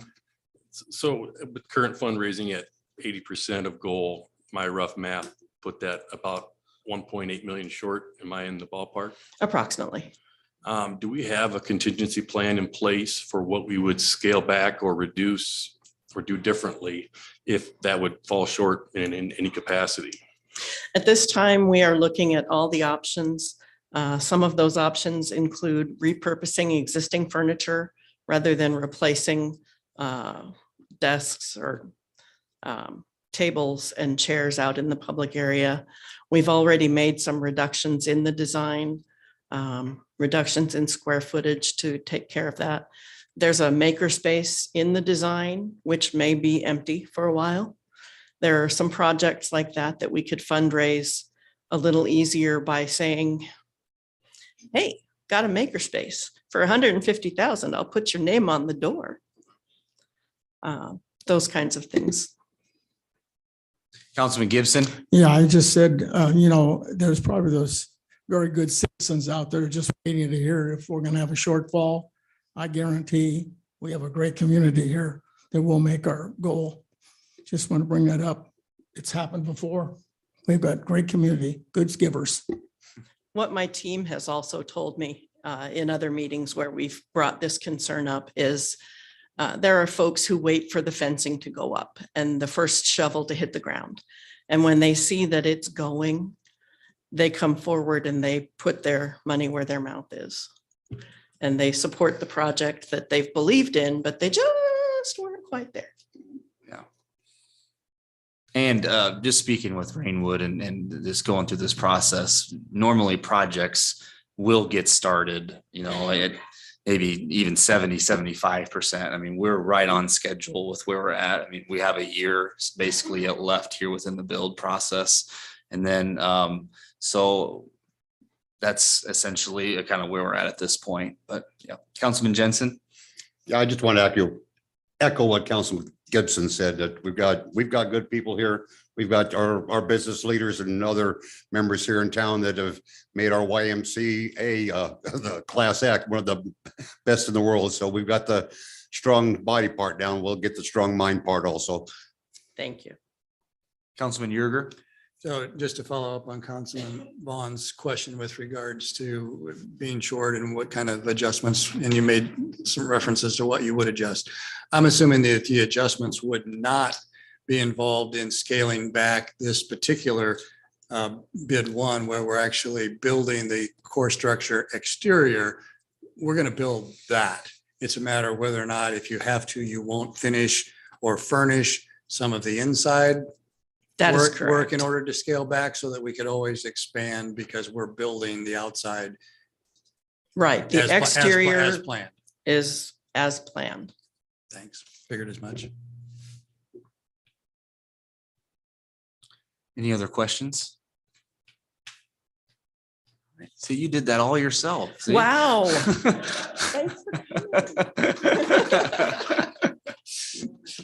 All right.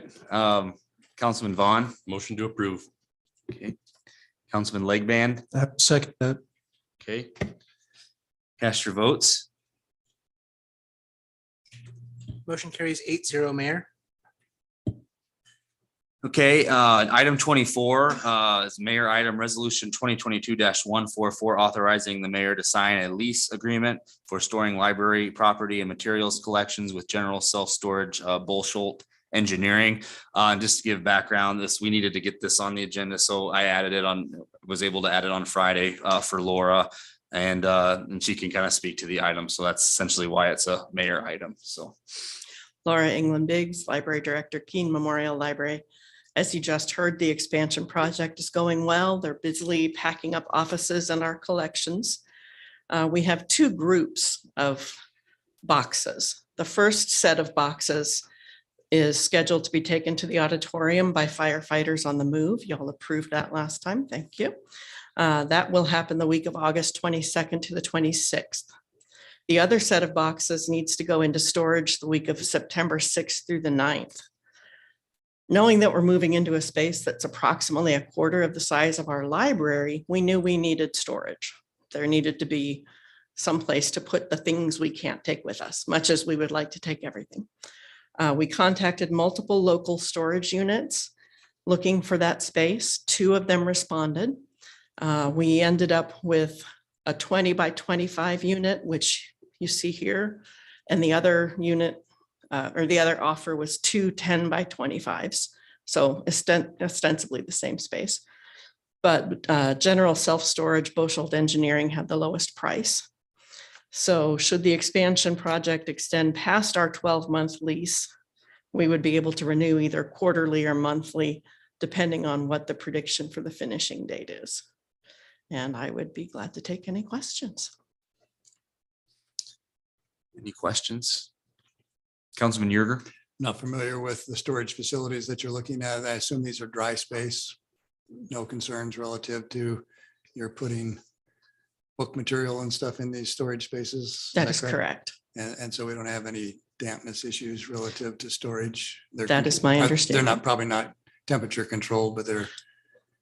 It is not, but we are taking care with certain materials to put them in a temperature controlled space on the back of the stage at the auditorium for microfilm and some of our more fragile items from the Taylor collection and our genealogy collection.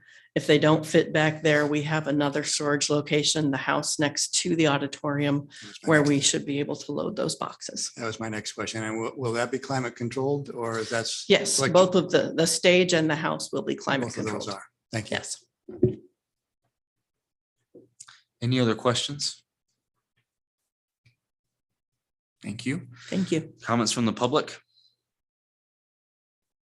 Okay. Seeing none, take a motion in regards to this item. Councilman Jensen. I'll make the motion to approve resolution 2022-144. Councilman Sukram. I'll second. Okay, cast your votes. Motion carries 8-0, Mayor. Okay, item 25 is resolution 2022-142 to approve JEO Consulting Group to design the multi-department building, street, parks, and fleet maintenance. We'll now have report from Jeff Shanahan, our utilities general manager. Mayor, City Council, Jeff Shanahan, Utilities General Manager. This building has been on the radar, I guess, for a number of years. Last we saw it was in I think the 17-18 budget or something of that nature. We were asked to try to get this thing moving forward. So we got together a group of stakeholders to decide what we thought we needed. And with that, we developed a specification, submitted that specification out to different design firms. And we got 6 designers that gave us proposals. We narrowed that list down to 3 designers that were in a similar price range, similar scope. A couple of the designers, some of the things we looked at were all the designers said it'd be about 7% of the cost of the construction. Well, one of the designers that we eliminated had a $9 million cost of construction when everybody else was in the $12 to $14 million range. So we thought, well, that one's not going to be a legit one. Some of the fees were very high, and one of the firms did not give us a price on the estimated construction cost. So we got it down to JEO and 2 other bidders. We then sent out a questionnaire for that, and we received the questionnaire back from them, and we met as a group and we discussed those. And at that time, we brought them all in after we got the questionnaires in. We interviewed all 3 firms and went through the process of going through their proposals, talked to them about the pricing, talked to them about their strategies. And after that, we went back and met, and we decided to bring JEO back and go through the process of how they would actually go through it if we didn't do construction management right away, and some different options to try to get this thing moved forward. We decided to eliminate the construction management because based on the amount of money we're going to have, the pricing has gone up. Based on the cost of the construction, once we get the bids back, we may or may not need as much construction management. It may be that this is a steel building in order to keep the prices down rather than a pre-engineered concrete building, which might require more construction management. So once we get the bids back, we'll be coming back to you for construction management with JEO.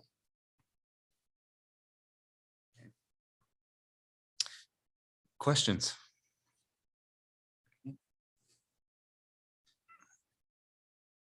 Councilman Yerger. So I just wanted to follow up on that last statement quickly. So you're bifurcating the bid and taking out those management costs. That's reducing JEO's bid as it would all the others as well, I guess, Correct. because you took it out of theirs. But we don't know in the end what their bid coming back for that management fee would be. It could end up that if you combine that with what we're dealing with tonight, it could be even higher. We would expect, I had construction bid prices. JEO's construction bid was $252,000. The second lower, the other bidder that we were looking at, their oversight was $180,000. So we took more out of JEO's price. So I would call it the second bidder, Designer 5. Their price came out to $686,525 without construction oversight included in it. Where JEO's came out to $625,700 without construction oversight. We would anticipate the same construction oversight in both bidders when it's all said and done. But could it come back at $300,000 instead of $252,000? Potentially. Okay. The other question that I had.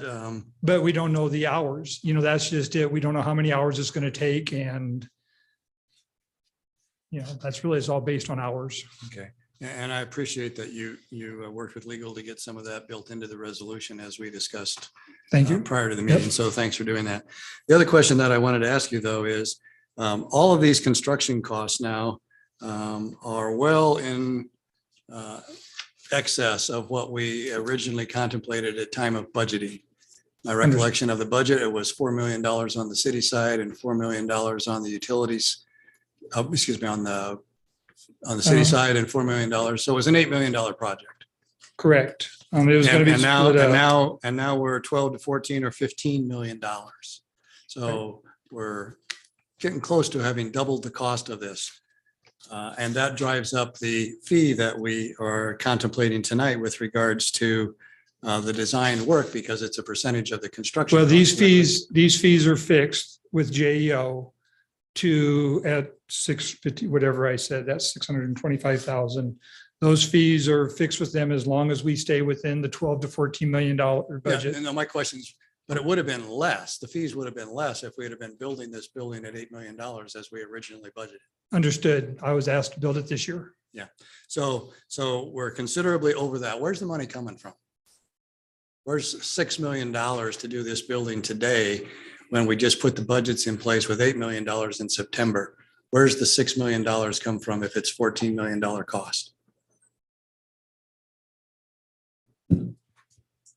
Looks like it's going to come from street reserves, parks reserves, and utility transfers.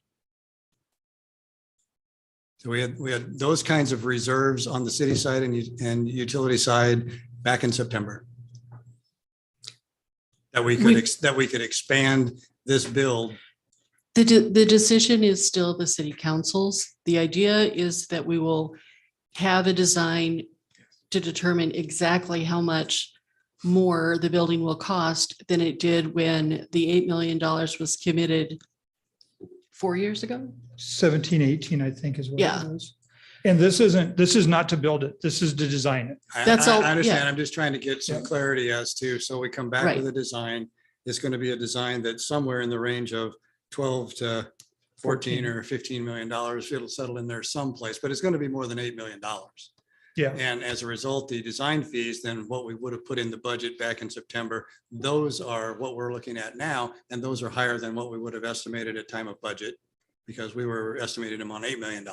Correct. And then when this all comes back in for finalization, council will get a shot to discuss whether or not this building at $14 million, if that's where it comes out to be, instead of 8, as we originally planned in the budget, will come back before council. It would have to. Yeah, because it's coming back. Because we just budgeted it for 8. If the true cost is something else, we're going to have to opine on that based on this design estimate that comes in. And they'll solidify whether it's 12 or 14 or whatever with this. Exactly. And then we'll know where we stand relative to what we originally budgeted. Right. Thank you. And it'll be in the next budget cycle, part of the construction. Because this is expected to be done in the summer of 24 at the earliest. And the $8 million had $4 million in 2022 and $4 million in 2023. Yeah, that was Yep. where I was going next. Yep. So, and you're saying it really is going to be a 23, 24 build? Yeah, they're anticipating construction being completed sometime in mid 24. Right now, it's hard to say when you're going to get a construction project built. Thank you. Councilman Ellis? Okay, just want to make sure I understand. So we had 2017 numbers when we came up with the 8 million. That's where we're at 4 and 4. And now we're looking at 15, 16 million. We don't know that 12 to yet. 14, yeah. Yeah, we're going to be spending $840,000 on a design. 625,000 on the design Thank you. and construction, the contract document. Then we're taking off the construction management for right now Okay. until we determine what type of building we're going to build. Okay, so it's gonna cost us $625 to come up with that. Is that drafting or is that construction documents? In order Yep, to that's go going to be forward? bid documents, So we'll full go set of, forward full with that. package. Okay, and then you said a lot of the money will come out of road reserves, No, well, street reserves. and street reserves, Parks. parks transfer, it reserves, says. and then utility transfer. Right. Utility transfers money to the city already. So is this will be above and beyond what they normally transfer? Correct. This is our share of the fleet side of it. This is going to be the parks, the streets, and then combined fleet management. We're going to combine the city's fleet management and the utilities fleet management together into one facility. And the goal of this is to not duplicate any services. So we're Right. going to, yeah. So I'm seeing the parks or the parks. Do they have a lot of trucks and stuff on the park side? I guess they do. 'Cause- From what I gather, the streets and parks had about 300 different pieces of equipment, And how many does utility have? about the same. About the same. So we got Yeah. about 600 pieces of equipment. Different equipment, mowers, weed eaters, just everything. Oh, so Yeah. a mower is Yeah. the same as a truck. Well, no, we specified, so many large vehicles because we want to be able to get loaders in. We want to be able to get fire truck in and do aerial tests or whatever they got to do when they want to operate a cylinder or something. Is this going to be the parks department's base office? It'll be the parks, I guess, the maintenance office. The parks director is still down here. Will still be here? Yeah. Okay, okay, Well, that's the way it is right now, I think. okay. So when do you think we'll see the design back? I can't remember, was that October? Oh, yeah. We did say we wanted 25% design. At the 25% of the project, they're going to give us a bid on what they think the construction project is going to cost. But I think we're looking at somewhere around October for the 25% pricing. So we're pricing at 625, but they're going to come back to us after they spent 25% of that. They're going to get to a 25% design. They're going to come in and talk to all the stakeholders and they call it a schematic design. Sure. Where they come in and they talk to all of us and they come up with an idea. Okay. Then we look at it and we go through it and say, we don't like it. We need to Correct. add it here. Okay. And they're going to kind of give us an idea, okay, this is going to save you this, this is So going the to save you first, that. the first draft is coming back to us October. Huh? Okay. Okay. Thank you. I think that's it. Thank you very All much. right. Jeff.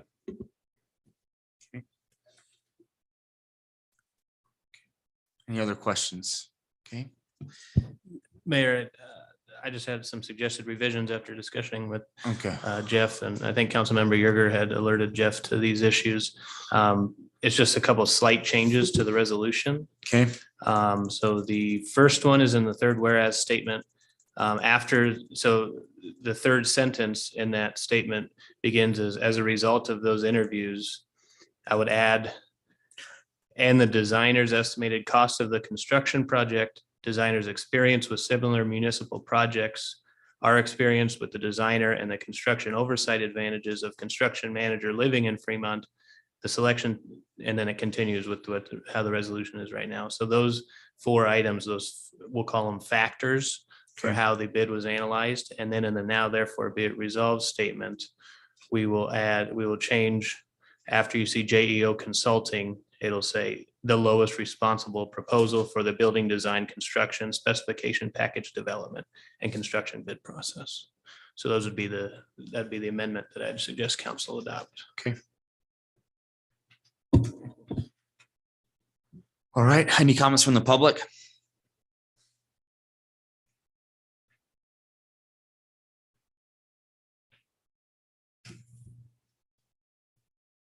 Susan Jacobus, 1805 North D Street. In looking at this, you don't have any idea who the other bidders were, and I can appreciate the commentary, but there's nothing to back it up. And while I have total trust, believe it or not, in Mr. Shanahan, and I appreciate the job that you do, it's not in here. Designer 2, 3, 4, 5, and 6 is not identified, nor is it identified exactly what they bid to have deleted. Verbally, we know that $180 was taken out of designer number 5, which brought them to roughly $680. You don't have to accept the lowest bid. You need to take the most responsible bid, and JO is a very responsible company, and I can appreciate why they would be the premium choice here, but you also don't know who the other designers are. And in all the bids that you have received, including one tonight, just in matter of fact, on your demolition of structures, you had it noted who those bidders were. And so you knew exactly who they were and what their bids were. You don't know what these bids were because you don't know what those costs reduced were. You don't know what those conversations are. There's nothing in your agenda material, any hard copy to back up some of the commentary had or the interviews had. So I'm just saying to prevent some of that, what appears to be a slanted bid to fit JEO, that should be in the future put in there. Even though it may lead to inexperience in documenting some of this, it should be noted, it needs to be spelled out, and it is public record.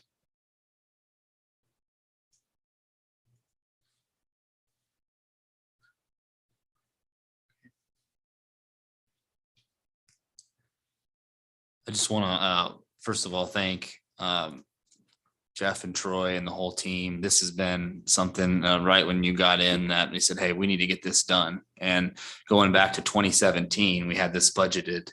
And, you know, from that time until now, the amount of work and meetings and getting everybody together to understand what we need from a fleet maintenance standpoint, from a park standpoint, from all the equipment to I mean, this is going to be in the long run a great advantage for the city of Fremont, and hopefully, again, provide so many more efficiencies and cost savings across the board for the future of not only the utility, the parks, and the street department. So, again, I just want to get to where we are now in the amount of time. I want to thank the whole team for their efforts in that process.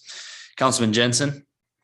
Well, if there wasn't further, I would just wanted to make the make the recommendation to amend the resolution as suggested by legal counsel, if that's enough words. Councilman Legband. And I will second that. Okay. Cast your votes to amend the resolution.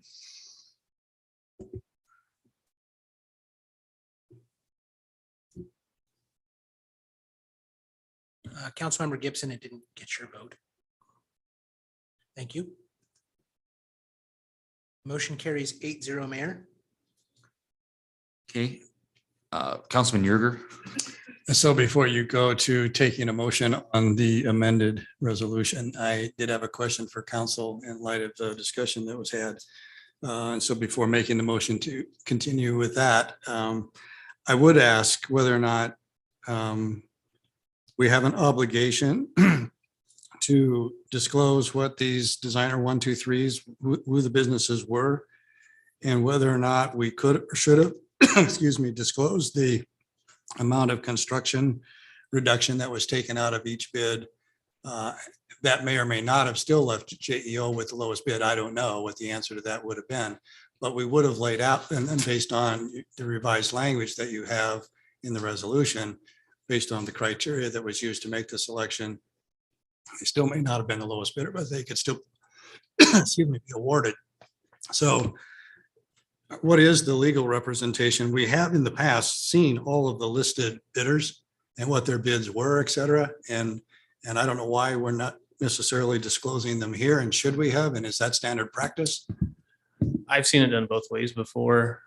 Some people, some entities feel it to save almost embarrassment of the other bidders or to prevent there from being butting heads, for lack of a better term. But there's no requirement that we put that in some sort of public packet. That is public information and anyone can get access to those unsealed bids, Okay, but so- there's no requirement to do so. So just like I was suggested, it's available, but we didn't have to put it in. We typically do. Right. But we don't have to, and we didn't in this case. Correct, but the suggestion that we should include in our resolution that it was the lowest responsible bid, as you made that should be included in there. Yeah, no, Yeah. the changes that you made that we just passed in the amendment, I'm thankful that we made those. So thank you for doing that. With that question, unless there's others, I'd make a motion to approve the amended resolution. Okay. Councilman Sukram. Cast your votes.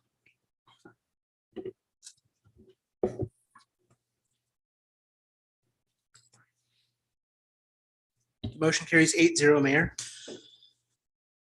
Okay, item 26 is resolution 2022-143, approving the request of Vernita Enterprises LLC to use the Elgin Fritz parking lot and approve application for special designated license for Hispanic Festival. Mayor and council, this is kind of a new event. And I believe it's going to be a concert for the Hispanic Festival on par with what they do for John C. Fremont Days. I put it on the regular agenda because it's kind of a new event. And so wanted to make you aware of that. There is an agreement included in the backup documentation as well as a resolution. This will do two things. It'll allow me to sign the special designated license and allow the mayor to sign the parking space agreement. And then additionally, I did receive the certificate of insurance from the requestor. So be happy to answer any questions you may have. Councilman Yerger. So I'm looking at the schematic that's included in the packet material. There's an area for minors and adults, I gathered. And that's to be fenced appropriately, I assume, for separation between minors and adults. Yes. Okay.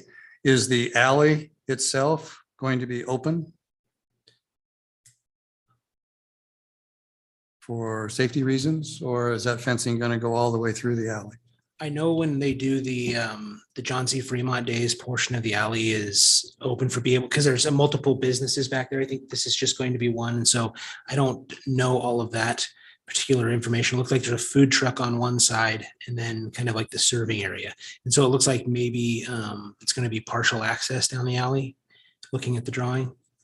Well, I wasn't 100% sure. And one of my concerns was based on the fencing diagram, the food truck is placed on the adult side or where they'll be dispensing alcohol.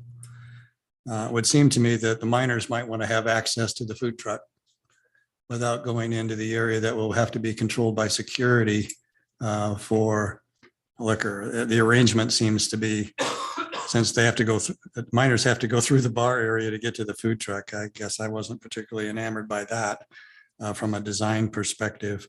I would flip those around. And certainly you have to have security to make sure that they don't get mixed up in the adult area. So can you tell from the drawing and your conversations with them how they're going to manage minors getting down to the food truck and back without going through security? I think ultimately they're required to comply with all state statutes with regards to how they have it set up. I can mention that to the person when they come in to pick up the application, that there may be, something they want to think about there. But that might be, since it's a first year they're doing it, it might be kind of a learning experience for them. That might probably be a good idea to think about that the next time they have their event. Okay. You don't think they'd be willing to move the food truck to the other side of the entryway for the adults? I don't think she is here tonight. And so I will bring it up with her. I think probably the focus here would be on the liquor area, the food truck portion. I think she would probably be able to move that without additional action from the city. I'll make that recommendation to her. But Just wondered if we should incorporate any of this in the approval. That's why I'm asking. The other question I have is, do they plan to have live music? I was told anecdotally that there was a concert, and so I believe so.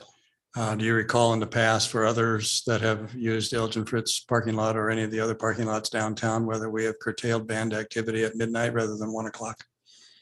So I can inquire with the applicant about how late the music's going to be going. I mean, they'll need perhaps access to the parking lot till 1 o'clock to do cleanup and other kinds of things. My question is if they're going to be playing music till 1 o'clock, I'm not sure that downtown dwellers will be particularly appreciative if they're doing that. Yeah, my understanding, a lot of times when it gets past that 12 o'clock, it's more of like cleanup period than it is event period, but. Any reason we couldn't specify both of those things in our approval of this resolution? That is that the food truck location be more associated with the miners and that the shutdown of any bands would be at 12 o'clock? The applicant's not here to provide any feedback, but I would relay that to you upon your approval if you go in that direction. Okay, I'll wait to make any motions on that, hearing from the rest of council and the public. Okay. Any other questions from council? Councilman Gibson. I'd like to make one comment along with Mr. Yerger. I'm sure they're going to, take the precautions with the safety for the miners and that. And this is a win-win for us. Our Hispanic population in Fremont is growing quite a bit. And this is a great festival for them. So like I say, I'm sure that they'll take the safety precautions. And if not, we can double check on that. Thank you.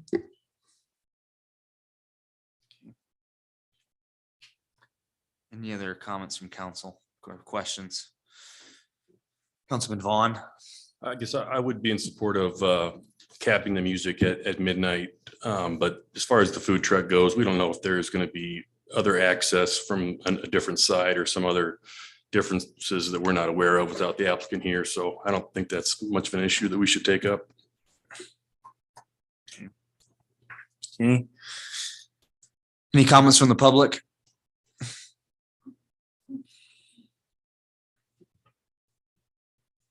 Blair Horner, 1770 North Colson Avenue, Fremont. In these special licensing situations, the state will typically, if they're going to give an alcohol license, they're typically going to want food to be served. And they're going to want that food to be in an area where they're not going to be taking alcohol out of that area to get to the food. And the food truck itself could be serving alcohol. And if it is, it has to be in that area that's designated for the alcohol area on that special license. So be careful on what you're going to try to change here, because you may be affecting something that they have to be doing. Thank you.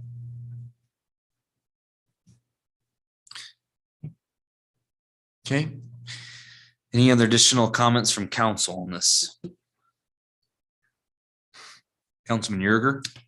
Well, listening to that comment and Councilman Vaughn's support, at least for the 12 o'clock hour, I'll back off on the food truck relocation, although I would appreciate it. The clerk would at least talk to them about the security access to the food truck if it's not serving alcohol, having them positioned in where the minors don't have to go through the alcohol dispensing area would be great.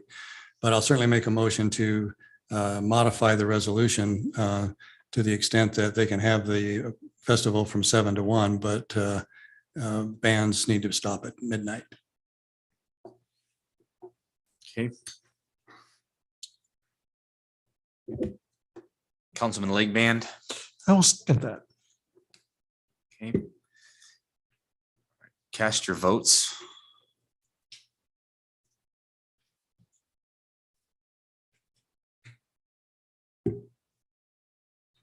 Councilmember Yerga, thank you. Motion carries 8-0, Mayor. Councilman Jensen.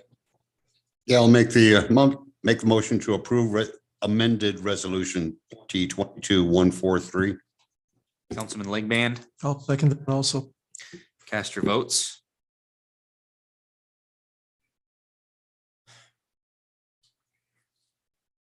Motion carries 8-0, Mayor. All right, item 27 is ordinance 5627, amending chapter 5, article 4 of the Fremont Municipal Code, sections 5-406 parking business district, hours prohibited. Consider request to suspend rules and move to final reading.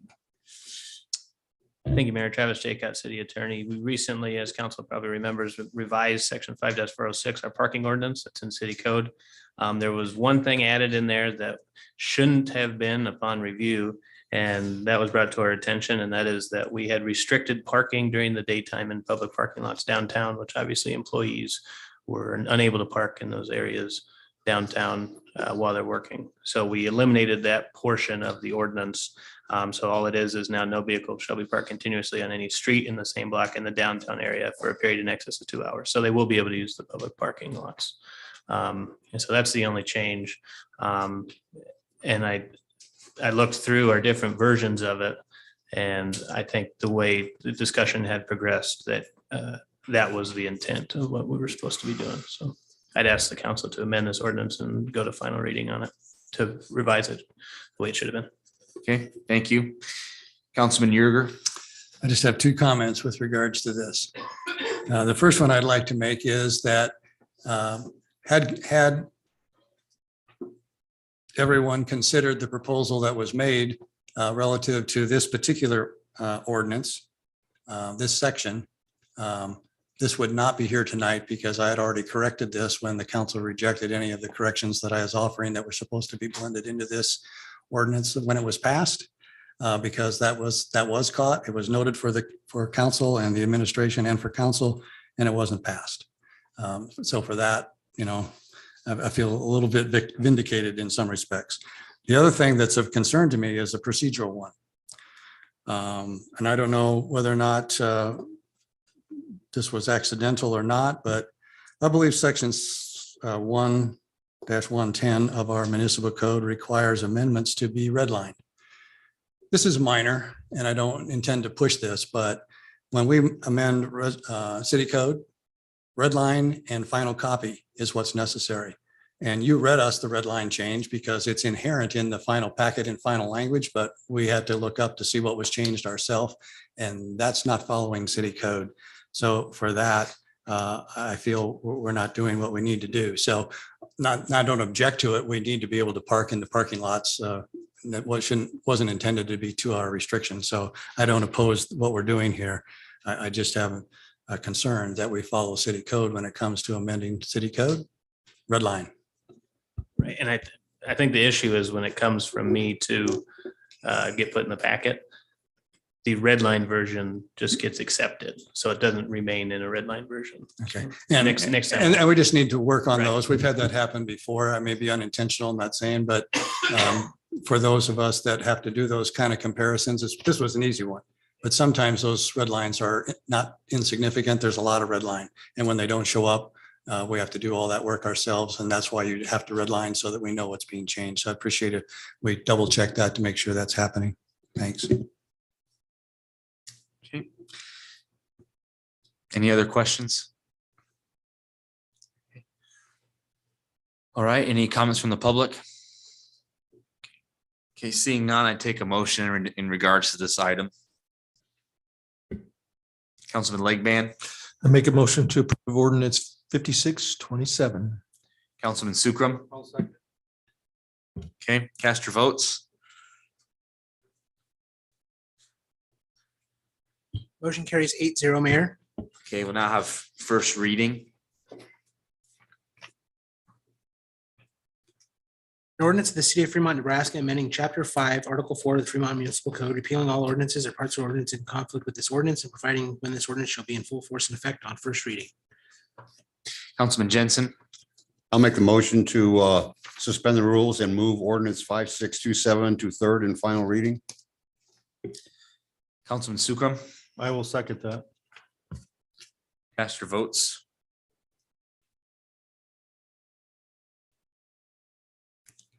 Motion carries 8-0, Mayor. We'll now have final reading. An ordinance of the city of Fremont, Nebraska, amending chapter 5, article 4 of the Fremont Municipal Code, repealing all ordinances or parts of ordinances in conflict with this ordinance, providing when this ordinance shall be in full force and effect on final reading. Cast your final vote.